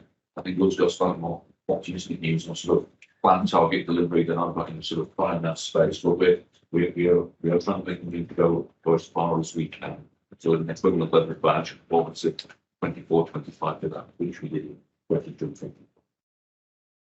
Will, do you want to come in? Please, yeah, that's okay. And if you're in Dublin Chief Executive report, actually give a bit of summary of the planning guidance in there. Some of the really important stuff as well that Steve shared. So I want to say three things really, because the planning guidance that we get from anything that year covers a multitude of things, but there are probably three key points in it. So one's around quality and safety. One is about the delivery standards that we all know actually they're really focused at the moment on improving access from mental health, LD, primary care, urgent and emergency care, elective cancer, etc. So we know what they are. But they're also about the integration journey that we're on as well. I wouldn't want to forget that's super important in the partnership working. The sort of more positive news that we're referring to in terms of where we've got to with the delivery standards. We're most likely to have a plan which is improving on where we've been previously, and that is across the board. Which I think is really positive because there are some stretching targets in there as well. I think Gavin mentioned certainly in terms of urgent and emergency care. So that's standing around waiting 4 hours in A&E. There's a stretch in there for this year to 78% for in previous years. And we've got stretch targets as well in terms of access to mental health, primary care, community, etc. So whilst it's not definitive yet, we're still working through actually the mission date that and actually tomorrow, and there's still a bit of work to do. I think we're hoping as the South Yorkshire to be able to have an improving plan across a range of those points. So we'll just to clarify, the target is 78% of the strength, 20% when we see 4 hours. I just wanted to add, I remember when we had this conversation in the board last year for the operational plan, the workforce element was really to the side of the discussions and kept information around on a completely different timeline. And I just wanted to make sure the board are aware that, as Gavin spoke about in his chief executive's report, workforce has been integral to the development of this operational plan. That is a massive shift. It is equally a challenge around the workforce, but I just want to say I think that has been a significant difference in the way operational plans been approached this year, which is beneficial. I guess what that says to me is putting a plan in tomorrow with a deficit across the system close to where we ended. That might shift even in the next 24 hours. I'm not going to. I guess what we probably need, and it might be following the meeting on the 22nd of May, on or around the 22nd of May, is we come back to the board. We need to understand the implications of that, the particular implications of to get us to balance as an ICB as part of the system. What does that mean? I know we don't know that at this stage, but I do think that's a conversation we need when we're in it together. So we might have to call the board together to say, ahead of the June meeting, that's what it feels like to me. This is what it means. Are we all comfortable? Absolutely, Chair. It feels like the material that will prepare for the NHS meeting on around the 22nd of May will be rightly too much about the more to explain. This is where we are. So we decided with us that just before we see this part. I'm not sure I know it's. So you can do it which way, we could do the feedback or we could do the kind of things on that which we do. But if you can use like sharing that with people on the board, I think that's critical. Yeah. Any other points people raise, Steve Chapman? Yeah, just a question about the deliveries.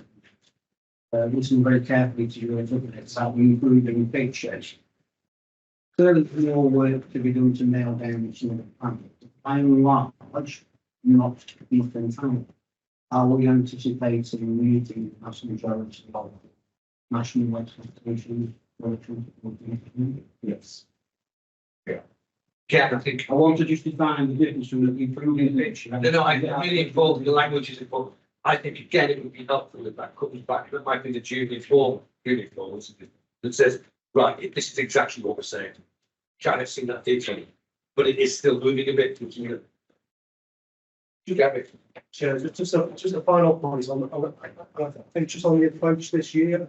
So often these conversations, particularly with our statutory NHS partners, can feel like negotiation. In fact, historically it hasn't been a negotiation. I think this year it feels very different. It feels like an exercise in collective planning. It feels like the system has come together to look at the resources that are coming into the NHS and how can they be deployed to best effect for the people we serve. So I just want to make that point. So this does feel different. And in terms of our function as an ICB, it is to act as a facilitator through system partnership working. And I think there's been evidence that that's much more to be done this year than that's ever been. Actually, yeah, I think it's probably a new providing for the space now. The sharing that Wendy's previously identified around what's going for the space for policies and what they're going to get in just about space. I think it's probably the next recognition. Bring those two sets of plans together, not least until the forward looking to 25, 26. So I think we've done a lot better in terms of partnership working across the 8 NHS South Yorkshire organisations. Still that connection between local government and ourselves now. It's very it's good for technology, but we want to try and this one get at universities what we want. I think we could think a bit more intentionally about that. And I think we did, Kevin and I did press up to there and see some leaves of council. I think we promised we'd go back again, so there is that door's relatively open and that would be a good thing. Kevin, do you want to come in again? Yeah, comment, thank you, Chair. Building on Gavin's point around the feel around partnership working. As non-execs, we were blessed with being aligned to one of the places in South Yorkshire.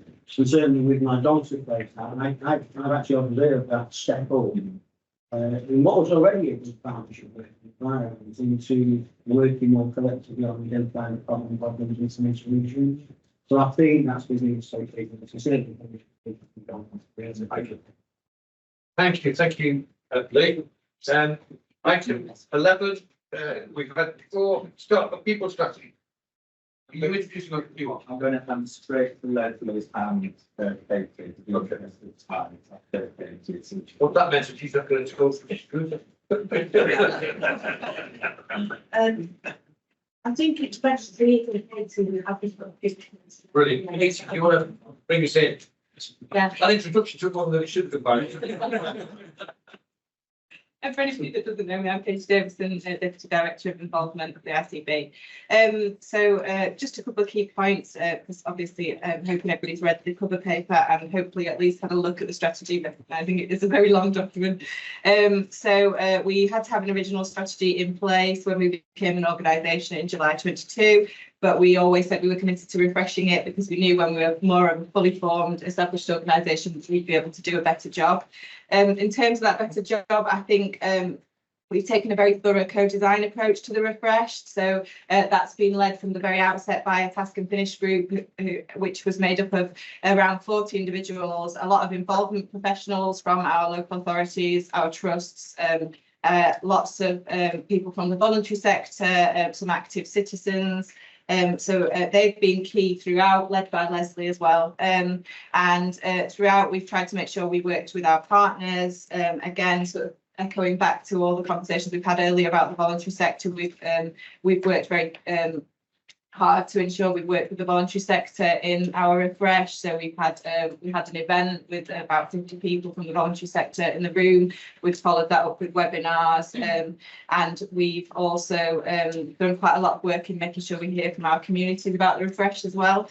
We looked at what insight we already had from our communities, and then we've spoken to over 900 new people, particularly working with the health watchers in South Yorkshire to make sure we heard from our underserved communities.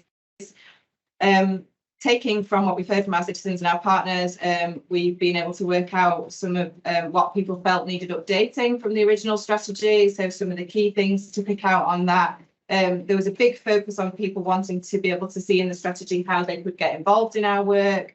They wanted us to include why they should get involved. Hopefully you've seen we're quite pleased with how we've done that, because we've been able to include the voices of people who are already involved in the system, and so them giving their accounts of why it's a great thing to do. People wanted it to be simpler, more visual. They wanted different sections. So you probably can't tell from your big 90-page document, but what will happen on the website is each section will be a separate PDF that people can go to, so they can just go to the bit they want to read that feels relevant to them. We also got lots of reassurance that we were on the right lines with our direction of travel from the initial strategy. So lots around the insights bank type approach being the right one. Lots about us not going to people just when we want to hear from them, but making sure we have that ongoing relationship and we listen to people in an ongoing way and hear from our communities about what's important to them. In terms of the really useful insights into what is really important for people in this space, I think the key things to pick out are openness, honesty, accountability, but particularly feedback. People felt that they weren't necessarily always hearing back from us about what we've done with the information that they've given us. So that's key in terms of the refresh of the strategy. Also, on the back of what we heard from people, obviously recognising a strategy at a fairly high level, there were quite a lot of things that we wanted to be able to bring to board today in terms of these are sort of tweaks we want to make to our involvement practices on the back of what we heard from people as well. So just to demonstrate to people that we really are listening to them. So they are listed in the cover sheet, but they include things like making the non-executive members more accessible to our citizens, a mechanism for connecting directly to some of the smaller community organisations. So we're suggesting and invite us to your meeting so that we, as an involvement team, can have a really direct relationship with a number of those groups. Reviewing some of the board processes, so bringing an involvement paper here more regularly so that people who look at our board minutes can see that we are having those conversations about what people have said to us, potentially looking at a refresh of board stories. I think just generally championing the feedback approach throughout the organisation as well. Sometimes it's the case that we don't necessarily always know what's happened with the information we've given people either within the organisation. So I think if we make sure everybody within the organisation knows that it's really important that we go back to the citizens we've heard from and tell them what the difference that's made. And then finally, to link in again with all the conversations we've had about the voluntary sector. I think really key to this, to making sure we hear from our research communities, is that we invest in the voluntary sector as key partners to help us to deliver that, because as Gavin picked out earlier, they have an ability to reach into communities that we just don't, and we won't hear those voices if we can't have that connection. That's all I really want to pull out. So Thanks, Kate. Really happy. Leslie, you want to? Please. First of all, I have been heavily involved in Yeah. this. So I just want to thank everybody. Number one, the staff team in particular, it's not a massive staff team that work the socks off with this. But also partners, health watchers and VTSC particularly have been brilliant, and especially people from our local communities. Just for the effort and the energy and the thought that's gone into this, because it's been massive. I think the approach that's been taken in developing the refresh strategy and in the content of what's proposed going forward really now strongly demonstrates our commitment to engaging with and working alongside local people as much as we can, because we know that this helps to achieve better health outcomes in the end. So that's really important that we do that. Having said that, I think we really need to see this as a work in progress.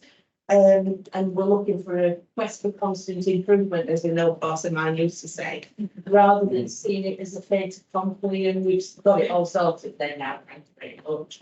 And some of the further developments and recommendations that are proposed in there, we need to see that we need to do some further development work to realise them, and they're part of the forward plan rather than, right, we know exactly what we're doing. I think we still need to do some talking about how some of those new features can work and make that doable, rather than promising the world to people and then failing. So I want to just reassure people that it's there's further thought to come in that. It's not just right, that's what we're doing and we're all sorted. But thank you to everybody, because I think this has been a really good piece of it. Thank you. Misty. I just want to say thanks. It is a really good report, but I just wanted to highlight one key bit. For the first time that we know of, our workforce is included in this report as population and workforce, and their voice will be heard as both. And I think for me, that is absolutely fantastic step forward in terms of involvement. So I just wanted to know that. Really important. Lucy.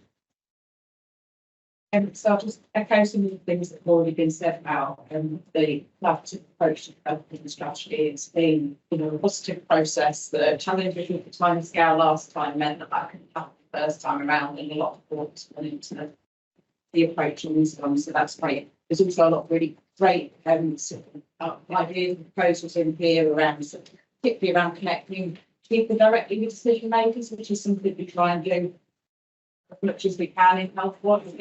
I wouldn't be reports in the world that they aren't going to have as much impact as hearing directly from the people that are sort of experiencing the things that we're describing.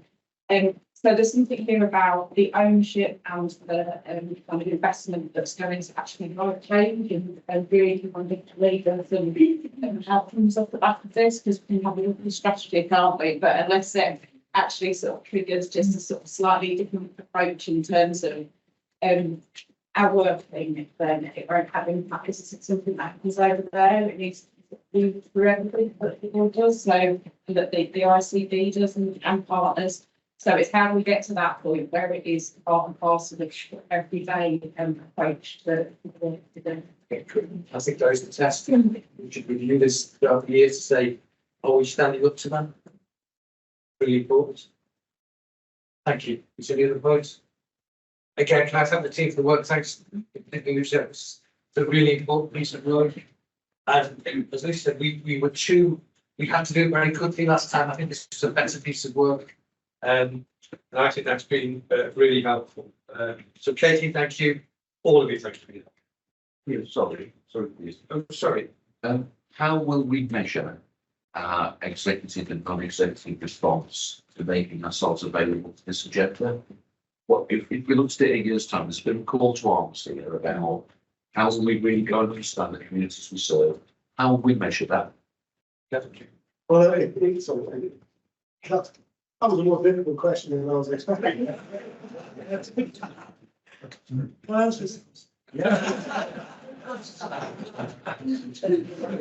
Because I think other colleague that we've had a place on this could be issue of measurement. I think it was just more a bit about how do we make sure that everybody who works within this organisation is actually aligned behind this agenda. So interestingly, we've got a conversation with all of our people this afternoon to talk about things like how we all work together as an organisation over the next period. And one of the key elements of that, and I've raised with the chair last week, is we do set personal objectives, and I think everybody in the ICB ought to, as part of their conversation about personal objectives, look at. I mean, we talked about our three aims were inspire colleagues, integrated care, and involve communities. Well, everybody in the organisation ought to be able to say what are they doing personally to make sure our communities are involved. So it's more of a process thing. If you get everybody in this organisation having responsibility to, in some way, to play a part, I think that would be quite a big step forward. On the other hand, I was just going to suggest that I meet with both Leslie and Katie to think through, in particular, the board of non-executives, and then we can pick up the informal is I think as well, we are looking to, we're getting regular feedback reports from the committee at the insurance committee. And I think that it's really important that we see some statistical information, and we can, which way I referred Lee to the fact that I think we need some further working up of this to say, what does that actually mean then? Because we're giving a commitment, but what does that mean then? So I welcome that, Chair. So I'll pick that up as well with Okay, thank you. That again, thank you for the effort. We're going to take a very short break. Those of you who don't understand short break, it's 10 minutes. I'm restarting the meeting at 12. That does seem to be a challenge for some people.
Yes. Okay, thank you. Nearly on time. Okay, agenda item 12, health and equalities. David. Yeah, thank you very much, Chair. So just while Max brings the slides up, you'll remember when we first started as an ICB, I wrote a couple of papers about health inequalities, population health management. I haven't brought anything recently, so I thought it's timely that we bring this, and we're going to cover 3 topics today: tobacco control, cardiovascular disease, and stroke. So moving on to the next slide, please. So I think we all agree, because we've referenced it many times, that smoking is the leading cause of premature death, disease and disability in our communities, and also significantly impacts on health inequalities. I'm pleased to report that we are seeing reducing smoking rates within South Yorkshire. Our average across the patch is roughly 13%, but we've committed to an ambition of 5%, so we've still got quite a bit to go.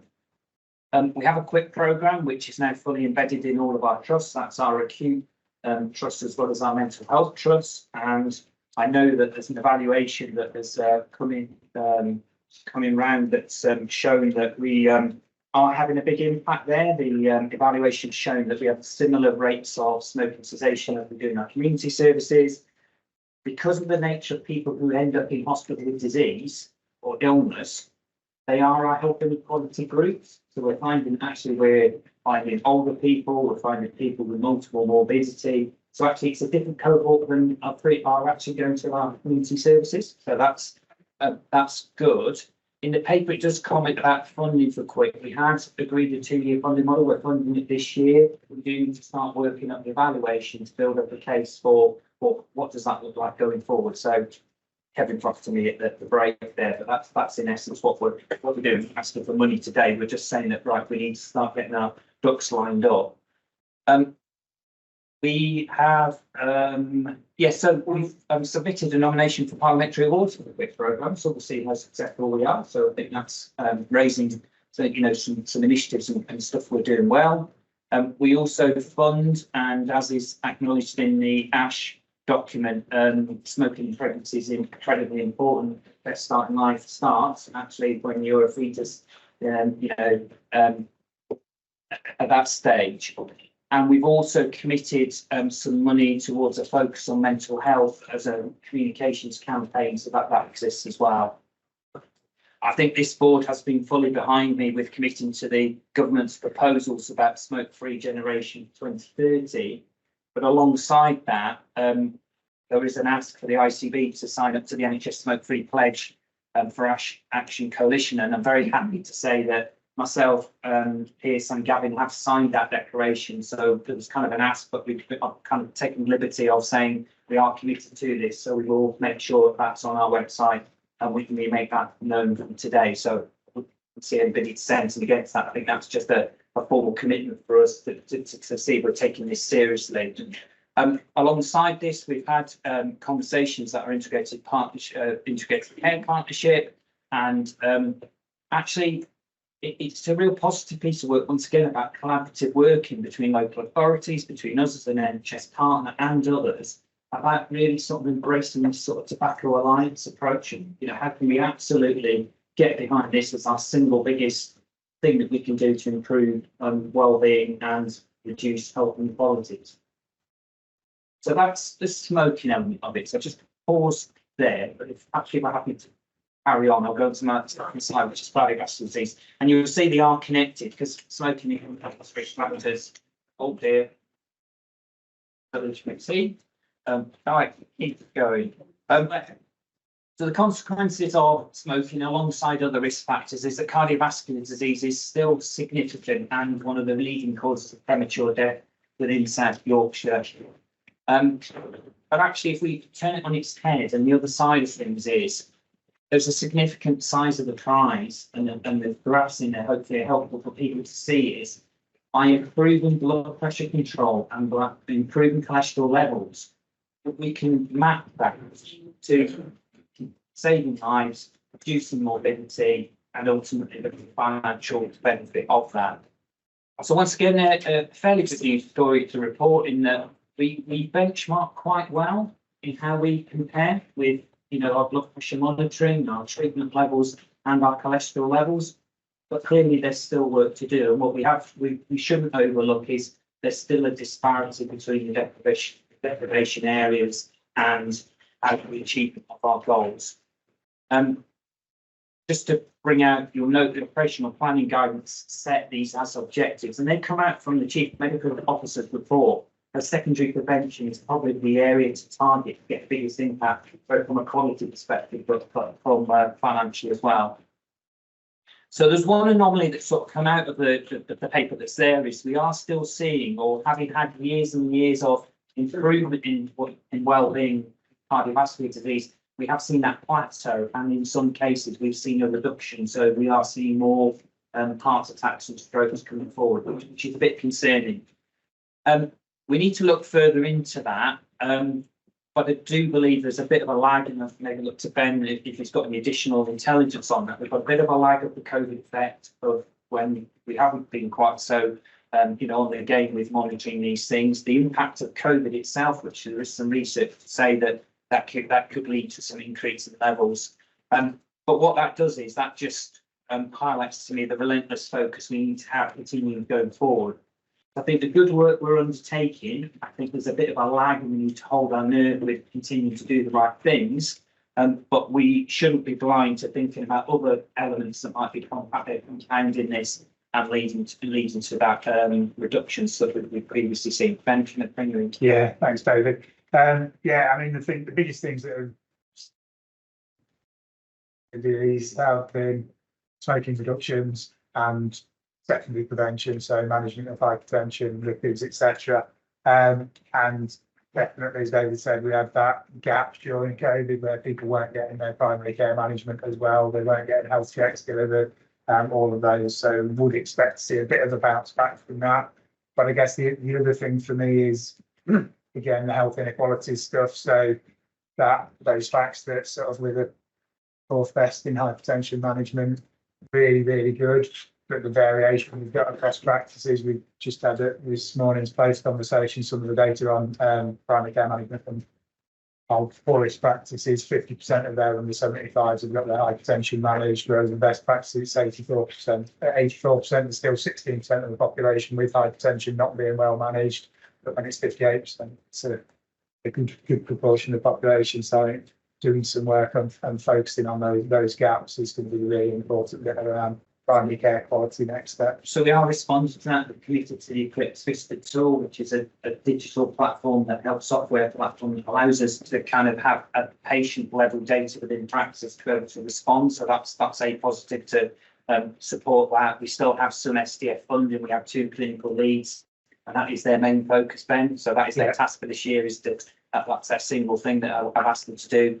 And then the other thing is linking into our populations is Tracy Turner still leads on our behavioural science approaches, and there's something about the evidence. Just having the evidence doesn't actually change the you know, kind of outcomes. We need to work with people and understand some of the understandings, beliefs, and some of those barriers that we can help support people. So I've got one more final slide. It's just to really pick up stroke as another element of cardiovascular disease. Once again, it is a significant cause of death and disability.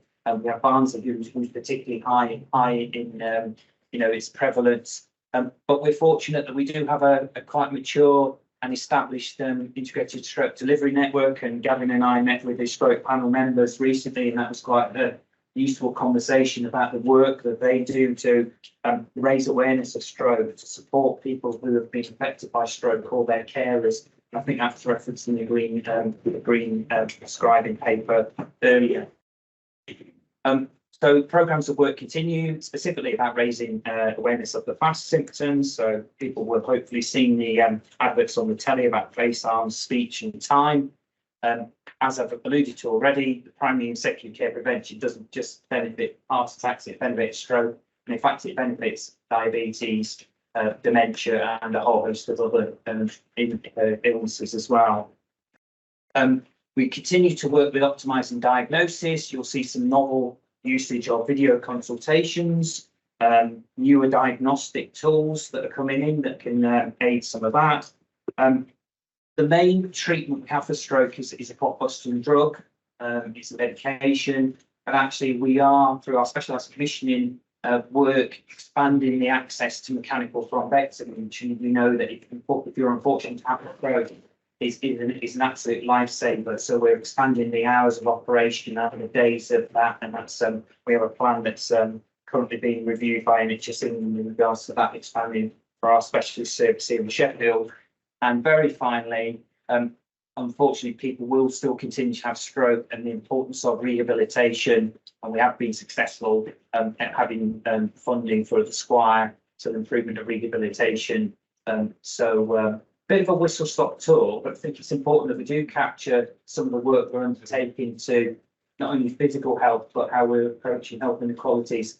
I think I've covered most of the asks of the board today, other than if you find this helpful, I think it would be useful for me to ask the team to bring a diabetes and kidney disease, which are additional risk factors that link into this. So I'll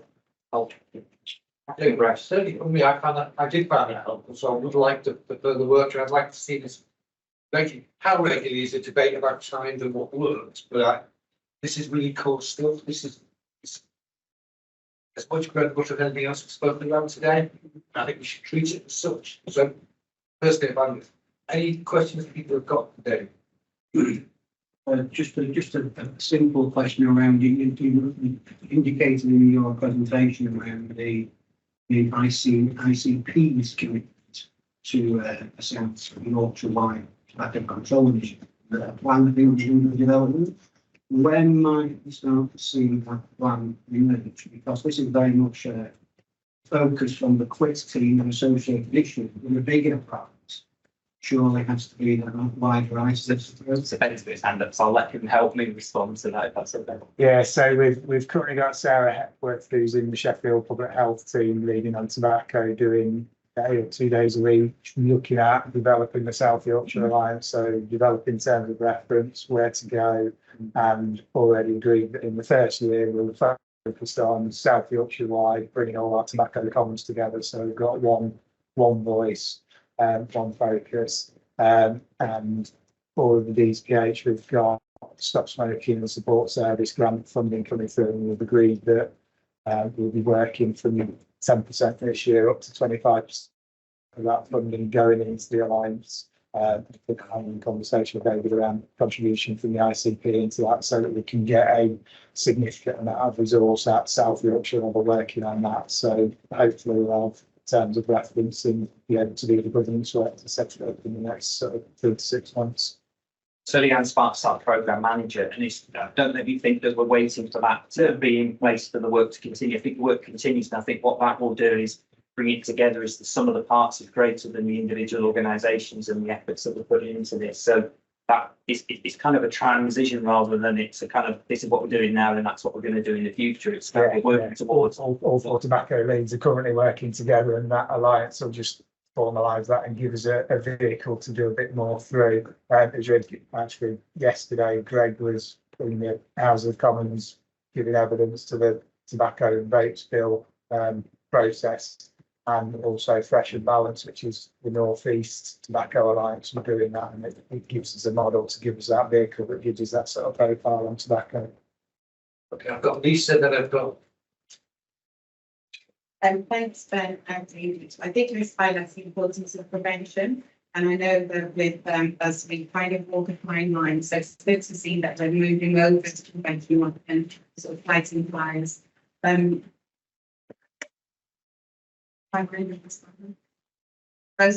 So sorry, there's a theme for this board meeting of working with the DCSE. So it's just not to underestimate their input into this. Things like barbershop projects and things like that, and they can meet people where they are and get a lot of this done for us. So how's the ticket campaign, which has been acknowledged nationally? So you'll see in the paper, the proposal is actually we use that model to go out and we do that in South Yorkshire. So learning from where it's been successful is actually there's a lot to learn. Moira. Yeah, I mean, I was going to make a point actually you said about the importance of working together with the long sector and with citizens on all this, but the thing I was going to mention was about vaping, and the concerns, particularly around younger people who are starting vaping or they're not smoking really. I know it'll be part of this whole strategy, but what are we specifically doing about working with younger people, maybe who may stick to vaping is actually, you know, unacceptable alternative when we know there are significant issues there as well. So we haven't included it today, Maura, although it's part of the, you know, the government's bill that's going through Parliament, and the children and young people actually are doing quite a lot of work in this field.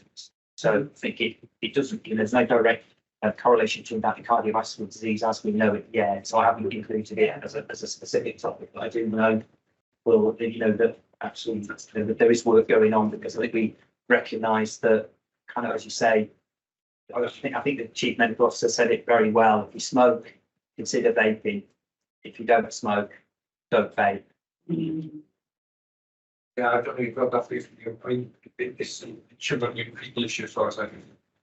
Lee, you want to come in? Thank you, James. I was just cross-referencing really that presentation there, which I thought was really helpful with the IPR. And I was just trying to get my head around the development of the IPR really through. We've got that population health outcome stuff including smoking and prevalence rates. We do see a lot of work about alternative smiling, which would be absolutely useful. I was just kind of thinking through that those social isolation needs broader determinants of disease indicators in place, and how we're challenging those through PCLC engagement. How we're trying to do something different around primary, more primordial prevention, how we see the linkage of that into sort of the broader indicators about urgent care and other things. I was just trying to think through, would be a way, I'm trying to think about how I start to orientate the finances and South Yorkshire in that sort of direction. It's just worth thinking through, how do we move the IPR along with it in terms of, if we're really trying to shift through the ways, we've got to think through, what are we measuring in that prevention end? What are we measuring at the primary intervention end? The consequential impact is still secondary care. So I was just kind of thinking through what would that start to look like? It's a very broad question, but I think we've got to do it. Well, that was one for us to take away, and I think the delivery group is best placed to sort of consider that, but Benjamin. Yeah, just to follow that, I went to the IPR after reading that paper as well, and looked in the stuff that's on primary care in there was about appointments and about care quality outcomes from that as well. So I think the primary and the secondary prevention bits we're missing at the moment. I mean, I think there is work we need to do now. Some of it is that these are the questions we're monitored on by appointments, but actually that's not the best view of the quality of a primary care system. So I think we all know we need to do some work on that, and it's a really important point. Maybe we just need to do some thinking about Janine and then. I just wanted to touch on, talk about piloting the 6 weeks clinic in Sheffield around multidisciplinary teams with people that have had stroke. And it just wanted to connect it back to Lisa's point about getting into diverse communities and how we're doing that once somebody's been discharged. And as someone who had a mini stroke in 21 during COVID, and then having that access to rehabilitation, having that access to that multidisciplinary treatment for 6 months after was absolutely critical to supporting me to get back into work. But it was interesting that when the physio and the stroke nurse came to visit me at home, and she admitted it herself, it was absolutely horrifying that was complete. It just happened to be because my folder fell on her desk. So it wasn't a decision that was made that says, okay, you know, we have a group of stroke patients here, some have been discharged now, how are we supporting them, what's their background, what does that look like? And it was just because apparently I was an interesting case. But again, to me, there's something in here about how we, and it goes like on secondary care, quality of care and all of that, how are we consistent in our approach for all our community? Because it can't just be, I agree, we shouldn't have targeted and focused approach, but it goes to Lee's point, how are we consistent about that, how are we measuring it, how are we ensuring it that everybody has access to that? I agree.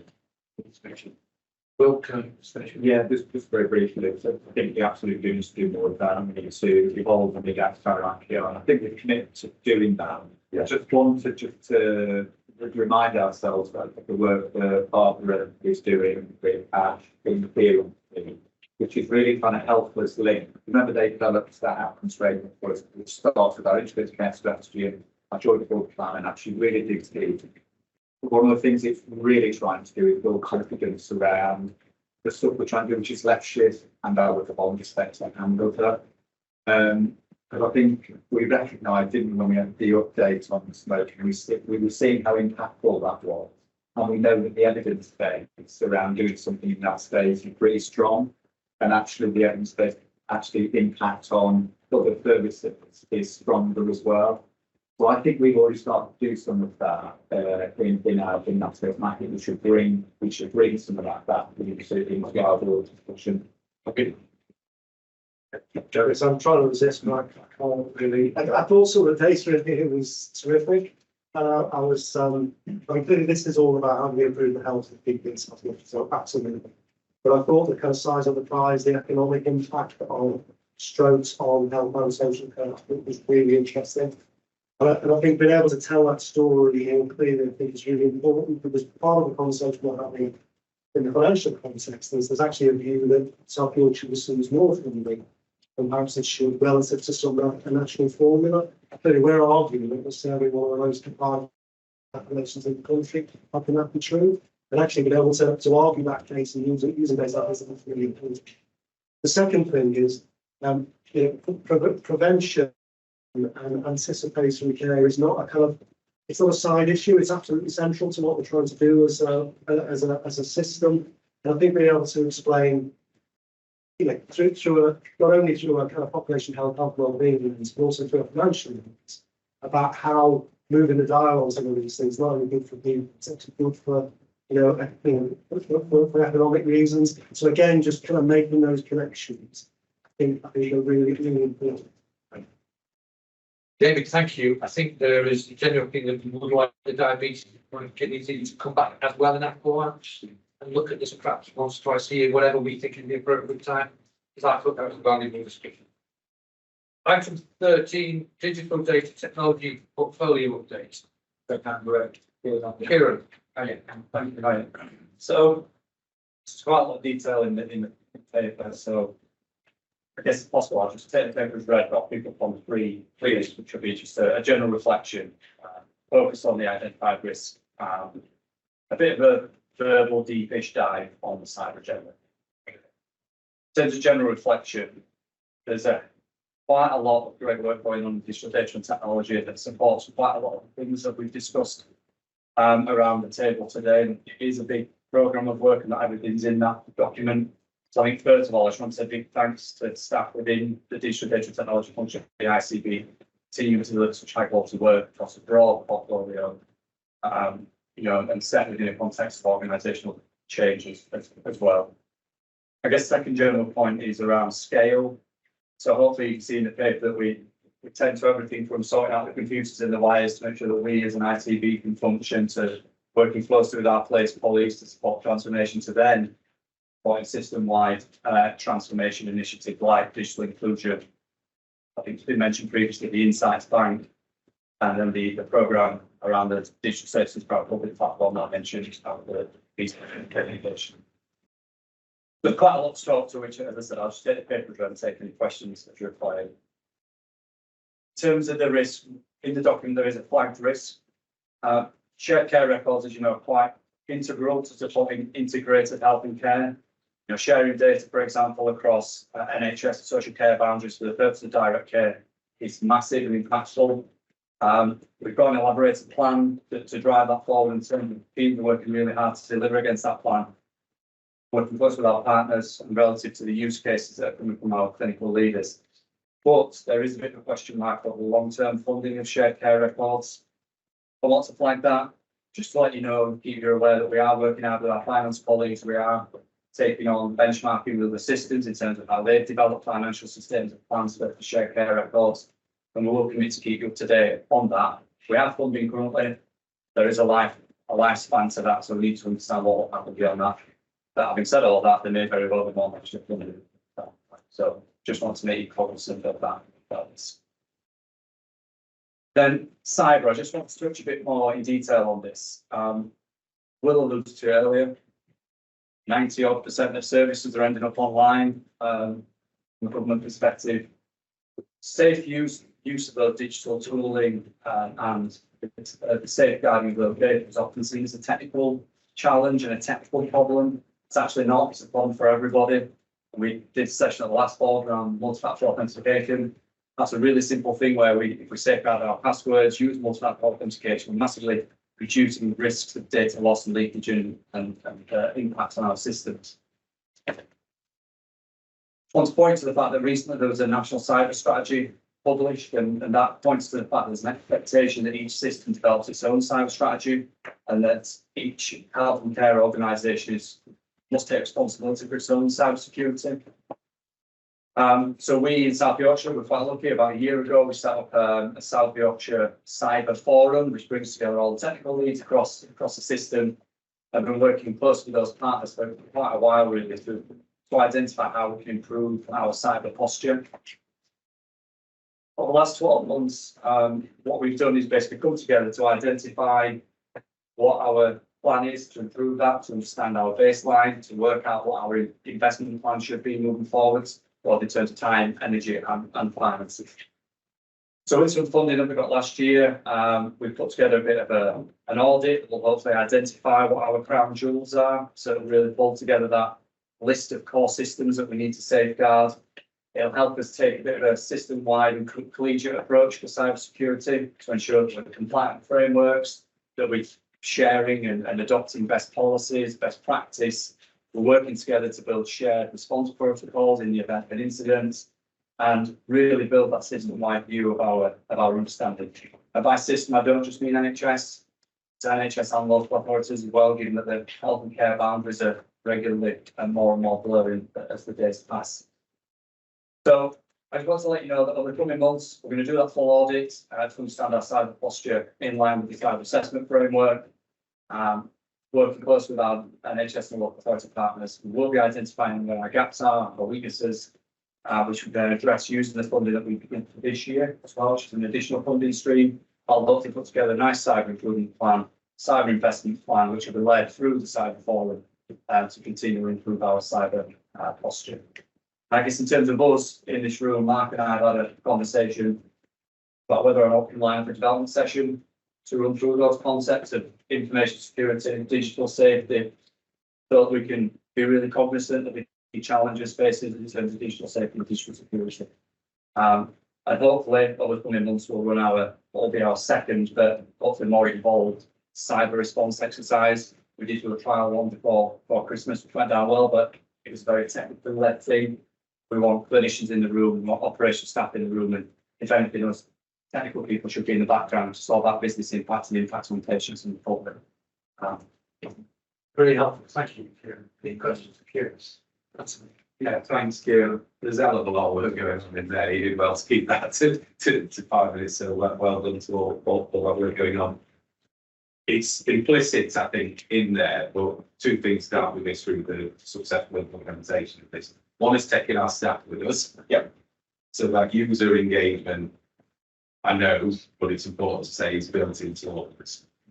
The second thing is bringing our public with us with all this work. And I'll give the example of primary care at the moment. I think the digital offer in primary care has increased vast amount over the last 3 years. Prompted by the pandemic to some extent, but we've improved our digital offer, I feel, to residents significantly. But have we communicated well to our residents about what that offer is, about how we can use and how we can use it appropriately? Because we still get quite a lot back from our patients and our public and primary care. That actually a telephone appointment or a digital appointment is substandard to a face-to-face appointment with a GP or a healthcare professional. Now, I don't think it is. I think it's about appropriateness of appointment, but we can't separate this piece of work from the engagement and our communication with the public. So I'm hoping that's built into it, but if it's not, I think it's something that we need to be on. Thank you. So a couple of points. The first one about being user centered, absolutely. Everything we do should be for a purpose. So it should be based on public need, patient need, clinician need, operational need. That's really interesting. The operations that we're trying to build within the ICB and outside is to ensure that we've got a very laser focus on why we're doing some things to make sure. Second thing about public engagement, 100% agree, can't do enough. So the ICS digital strategy needs to be refreshed this year. So we're going to be working with our important colleagues to work through how we can best do that, best affect that, how to extend it, not just in terms of digital tools, in terms of data as well.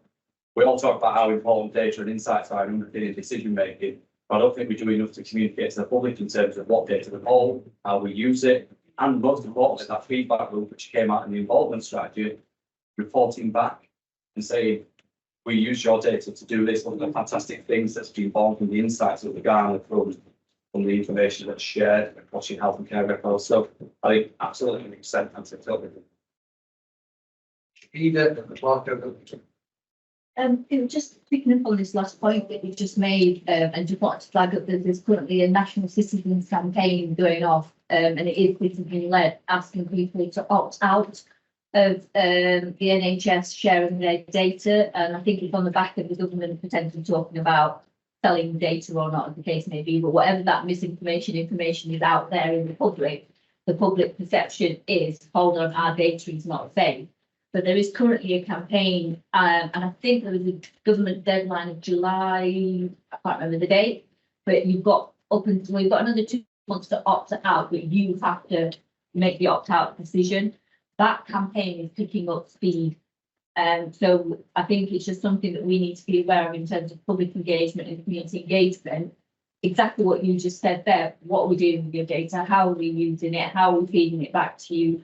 How are we connecting it to primary care and all the rest of it? Because I think there is a danger that in the future, I'm just trying to think future horizon wise, that if we don't get a grasp of that sooner as part of our refresh for our digital strategy, we may find significant gaps in our future where patients have said, you're not touching my data at all. And that is going to then have implications for analytics and, population health and all the rest of it. So I just kind of wanted to flag that up as well. I think it's really important this year. I remember years ago in the National Programme for IT, Giant involved in it. We never made the case saying, really important that professionals go to A&E, GP data. And yet, and so the case was that was a bad thing. I remember my mother, God bless her, said, why did they keep asking the same bloody questions each time they said the hospital? They know it. The answer is, they didn't know it. We never made that case. This helps your care immensely as opposed to I'm sharing data. Just don't make that case. It's really important. Got Mark and others. Yeah, just very briefly, Jeff. I've been in conversations with a national training provider which is funded and accredited by the National Cybersecurity Centre around tailoring and dedicated cybersecurity training which went forward. So we just need to know that program and check with it. I'm happy to share it. Let's just say one board I was chair of, they came and they said, can I have your boards for 2 days? At which point I asked them to leave the room. Talking about 90 minutes. 90 minutes in. I think the 90 minutes is a lot for this shower. But anyway, can I pass over to you?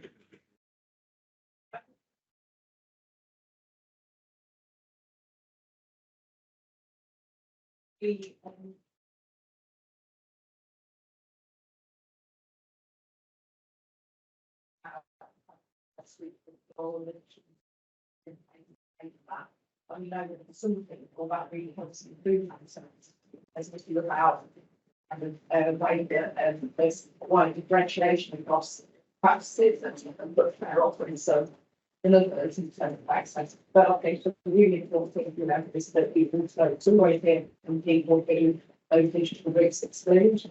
And so just remembering that whatever's put in place to improve things, simply potentially just always think about what about those it won't improve and what we can do to mitigate up and say which of the greatest risk of health or health outcome.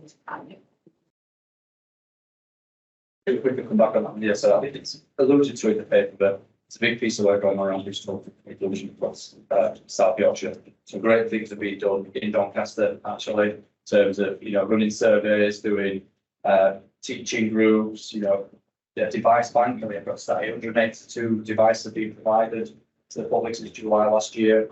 Campaigns to promote digital uptake, loads of things anyway, gone really, really well. Working across the South West Bureau in Doncaster, and now we'll be rolling that out across South Yorkshire. So absolutely, we got loads of projects. That's really good. Those things are brilliant and are really, really important. But even after that, they were still. Yeah. Yeah, just got a couple of things. I really regret where thanks to the leadership in this space. Just a couple of things from me is you're not going to mention co-pilots. Yes. Another adventure that Barnsley's been on is a partnership that we've had in place, and we've introduced it in some small towns as well. I can do it to song if you want. So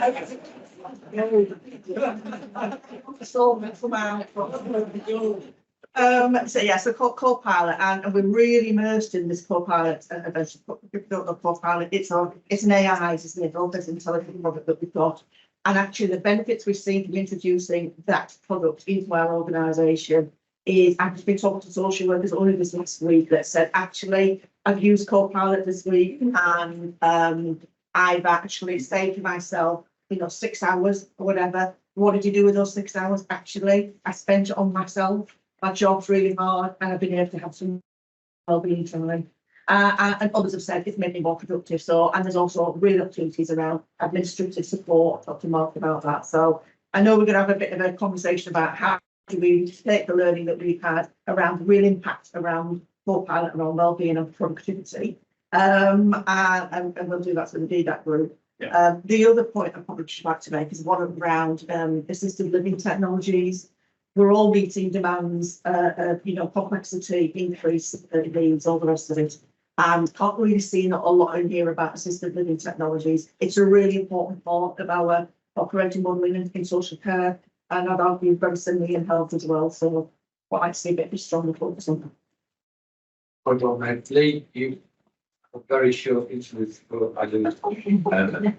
There's a real risk in this agenda. We all individually model the elements of the wider digital data strategy that we individually find this. And I was just wondering how we implement this. Kieran's got quite a small team. He's linking it very well to the rest of the system. I have a particular beef about some pathway costing and services evaluation, something that liberates the identification of waste, potentially allows investment in the VCSE sector and other firms. I was just thinking about that agenda specifically, perhaps. I wouldn't mind working with you on bringing something on that into the executive space, then into finance investment committee, because candidly, if we don't do that well, a lot of the other things we're trying to do will stall. So I was just wondering if you could keep an eye on words on that, something that we have executive space, then into finance investment committee, that might be helpful. But I think there's some real risk on this agenda, but we kind of cherry pick our preferred little items here and go, what are you doing about that? And then given these, we will clearly work in the space, but he's not surrounded by thousands of people delivering this work. So how we prioritize is really important. Well, we have got any formal vote coming up on that. Yes, in June. So just to be aware. Okay, thank you. Move on to agenda item 15, the integrated performance reports. So, chair to start. So, I just took a little bit about an announcement. So we have appointed a director of delivery. So was at a full development session last month, but we're not here today. So on fire arrange leave. Sarah will be, I think, helping us all across the ICB kind of executive team to help work with Kieran to develop the IPR. So it's just really just to introduce Sarah and that work. I've just reflecting, I think it was, I think you made me share this point actually earlier on about the IPR and the way that it's presented. So I was really pleased to see for cancer performance, beginning to look at our cancer performance through the lens of ethnicity or deprivation. And I think there's a plan to try and apply a kind of health inequality lens to all the aspects of of our IPM. So it's good to see that beginning to happen. We clearly want to see more of that. Just in the interest of time, we talk quite a lot about access and operations with you already, and the case reports and my report. So I'll probably leave that for questions only rather than to talk through that. Finance, I think it's a bit of a, we've talked about the end of the year position, 48.3 million deficit. That is what it is, and obviously our focus is on the plan for the coming year. So unless you're desperate to talk about last year, I'm not desperate to talk about last year. so we leave that. But I think probably just to pick out two of them, maybe just to give Kathy and Dave a little bit of their time, if there was anything you wanted to raise from a policy perspective, and similarly, Christine on workers. But Kathy and David. Yeah, so I just thought a couple of things will be brief. So I think I kind of think Lee's point, but also important developing our was really important, because I don't feel we've made the progress we need to kind of really identify and putting down sort of quality and safety indicators that we need to see at board level that doesn't already come through quick. And I think that is about capacity generally. I think going across the teams, quality teams and your own teams, and we've kind of got a plan to do that as part of the insights work that we're now doing as part of the quality work streams. And I think it's helpful from the annual plan perspective, but also from the joint work plan in relation to the kind of some key quality indicator areas that have been pulled through that we can start to make some of that thread through. But I also think, Gavin, you just described in relation to kind of ethnicity, some of the other indicators that have been described through certain elements of the RPR is to ensure we kind of think about that. Actually, a lot of the RPR indicators are related to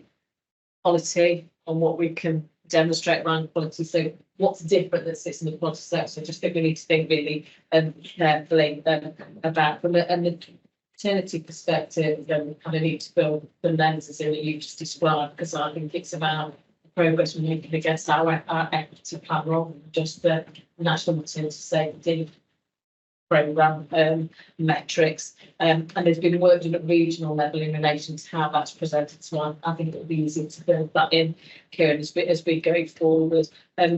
Just from a maternity perspective, I still think it still remains above the national average, but I think if we've got some of that other data in there, it would help to explain that, and also be able to see the work that we're really doing as part of the equity plan in relation to the reduction in that part of that as well as making cessation. So I think kind of links with the other work that's been done across the population health agenda is really important.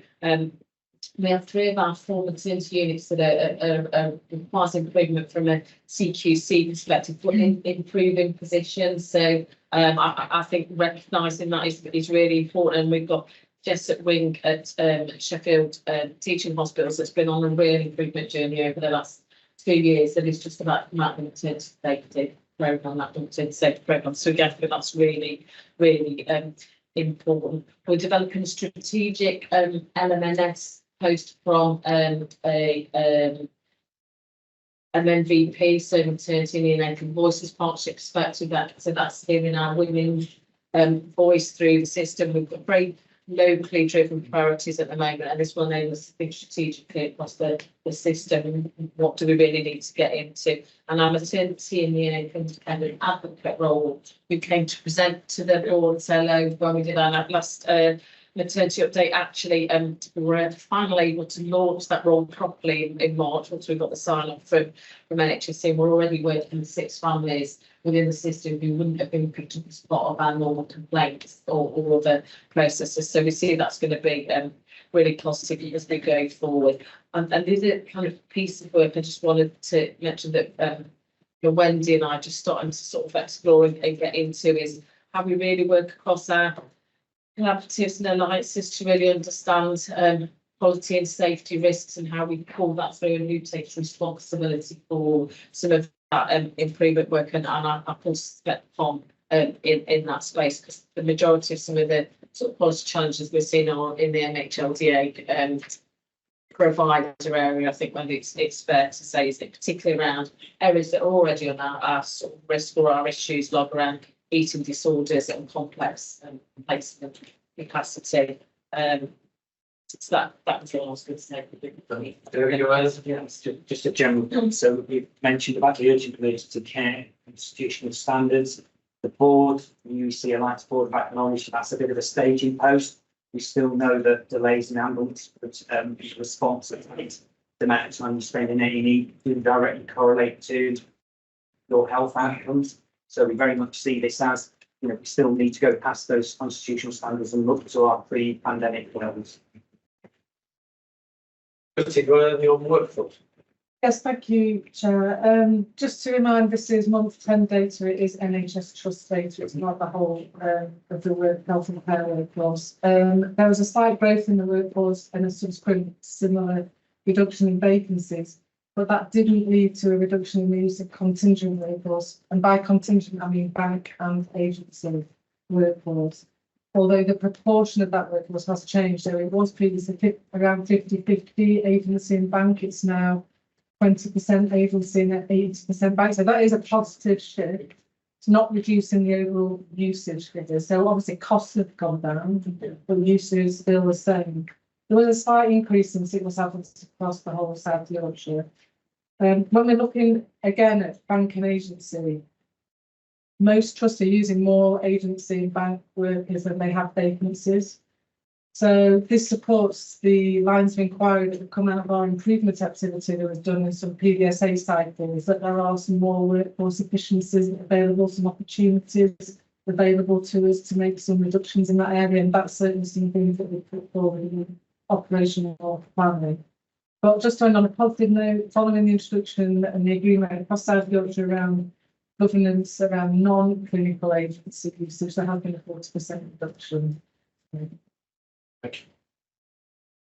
I think I had this argument, sensitive argument about banking agency that fundamentally, you know, if agency rises, if bank rises because agency falls, that's a really good thing. I don't think we'd be. I've always looked at things together. We like itself a bad thing.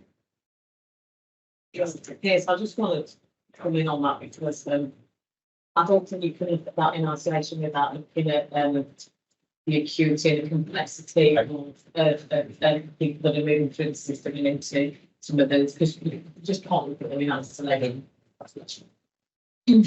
Okay, thank you. That's happy. Corporate general. Sorry to get my apologies. I wait for the end of the presentations, and I'll reframe the question of the intended tax, which predominantly I'm trying to get. And this might now be too deep about box as we go. Yeah, we said for some time that we need to develop our understanding on our presentation performance and issues with the primary care. I don't think the IPR is it justice, and it's the one issue, isn't it, that affects most of our population in terms of access. And I don't think it's doing something favourable for family care in the way we present this in terms of filling out some of those statistics. Because I know the more work is going on in the fact, improving in so many aspects, it doesn't shine through here on this report. So an urge to Sarah is to perhaps put some priority on the territory just we put before. I'm not sure what the English plan. I'm not sure whether it's good news or bad news. You know, for example, on the patient seeing face to face, I'm persuaded that analysis can actually reducing it. Played well into the digital and well, is that the case? Is that what's going to happen? So I just think there's more to do on something that's going to GP. So something just beyond GP. Yeah, well, I was going to answer the session to come in, but just to say, I think the IPR is not balanced in a number of regards. So I think there are some areas of interest where I think it needs to be some policy metrics. I think mental health, learning disability and autism could feature more commonly in here. Primary care is more general medical services as well. I think it's might say something about that. So I agree, Ken. I think the IPR is in a much better place than it's been, but it has evolved. And I think it's got a way to go. But I think the course of balance is spotted. Not a lot to add. Ironically, very few cases of the ones that we're being asked to report upon, isn't it? So there's something that disconnect about what we're being asked to report upon. So, but having said all of that, we've taken that conversation into the Alliance and working with Kieran's team. We're going to be a lot more qualitative and broader on the indicators and monitoring that we look at for primary care, and that includes pharmacy operations. very tricky. And it is very difficult to show the work that you're doing. And we are offering more appointments, but that doesn't mean that people are more satisfied and the quality is better. I think we need to get the continuity right and the quality of the service that we offer will be a bit better, but we're always taking numbers because of the targets that are imposed on us. So if we can get a different way of measuring the environment, then I think we can. So, look, I think in all of these IPRs, big problems. Firstly, are reporting to you routinely that which we are asked to deliver. Doesn't always mean we think that things that we're asked to deliver the right things to make. But if we didn't report them to you, by the way, given that we're being measured on it as an organisation, we would be very. The question then is, can we develop more that feels more rounded and better indicator of quality? That's what we're trying to do. So I think the IPR will change an awful lot, and it will always change. It's not going to be something that is ever fixed. But I don't want to not report on stuff that's measured, even if I don't think it's the brightest stuff in the world. People say, well, why haven't you been criticizing that? I didn't even know about it. And that's balance, and that's true of almost all the areas. The one sentence. One sentence. Didn't space there. So I just want to say that we've re-instantiated our IPR development groups, all the leads we put together, we work group. That's going to be a continual piece. So every time in the fall, we'll go into that session and then work out what we can do next and continually iterative. I think it's going to change. Okay, corporate assurance report, Mark. Thank you. I will be brief. I've got 6 things I just want to say. And first is, and I'll put it back on. And our registers of interest and gifts and hospitality are today online. The summary of corporate activities within the report and just headlines, we period process 15 subject access requests, 85 freedom requests, and we have received 99 complaints about NHS commission services. Those complaints are being dramatically reduced. That's why I'm now coordinating through our newly constituted single ICB complaints function, which is operating next of April. Further informative information will be available in the months. Use of the corporate seal. The seal has been applied to one legal document in the period that reported in the paper. It will be applied to the 2 documents to be reported in the next report relating all related to the group level as our officers. So there's simply for the risk register, the principal risks, the whole insurance framework is presenting with the mitigating actions for our principal risks as part of the insurance. Those risks can be considered blindly across the organisation, and there is also the refresh of the insurance framework, which has led and is on the way. I don't know if you wanted to say anything on that. Well, not particularly on that. I would like to go. But I'm fine with what's going through. There's an EPR update, which we included with the report, and I will bring to the board and let the same information and the procurement policy, which relates to the policy for the provide selective tendering quotation policies. It's also presented to the board, having been to the due process and has been supported by the executive, to which leads the sponsoring executive framework. That's yeah, that's okay. 2 things which relate to our work as part of the Cables Department of South Yorkshire. The 2 things being, you remember that earlier, back in the last year, we took the learning from incidents up and down the country, particularly Manchester, to really think differently and be much more comfortable about how we respond in certain emergency situations. I just wanted to give a bit of an update on that in terms of what that work is progressing to make sure that we take that learning and we improve. You remember we saw quite a drop in our core standard in terms of how we respond. That's not because we are not in a position to respond well. Remember that it's just being more rigorous and we're taking the learning. the local health village partnership, as we've taken that on board, so we're working with all of our partners across South Yorkshire to work through that. And we did say that we would bring an update halfway through the year, so I'm just signposting to our July meeting towards that. And it will be going through our internal assurance groups as well. The second update I want to bring your attention to, and it does link to our biggest risk, which is the estates risk in DRI. Remember, we were disappointed about the fact that there wasn't a new hospital coming forward in Doncaster, but nonetheless we are still working to manage the risks. There's been some fantastic work done to develop a really strong evacuation plan in Doncaster, working with all multi-agency departments. In fact, tomorrow is a session to start to test that plan. So that will happen tomorrow. And then we'll continue with the phase 2 elements of that. The sort of helpful the update, but we'll pull that out for the assurance for this meeting. Thank you. ICB safeguarding policies. Catherine. Yeah, very briefly, Chair. So there's a number of policies here that are from previous CCG policies that have been brought together as a one ICB policy. So they've been working their way through the sort of professional groups for sign off. They've been to OE as our sort of oversight process as part of our governance process within that. Where it's appropriate, I think that's been a question last time. They will have been discussed in the partnerships at place where it's relevant. So literally, it's just that kind of forward process, and they've all had the new EQIA process, which has been helpful actually in thinking about those policies and making them people centred. People happy to support those policies going forward? Thank you.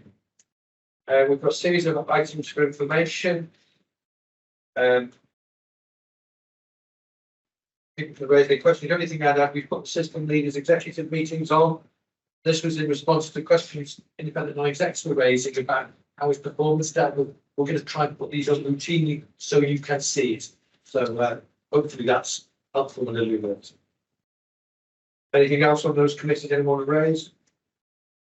Okay, before I close the meeting, we have got part 2 unusually. That's about the reason we've got it. It's about an individual patient issue that we need to brief the board on. So we're asking members of the public to leave, and anybody who's online, because there's no board meeting online, they could leave as well. Take a minute's break and we'll just do a brief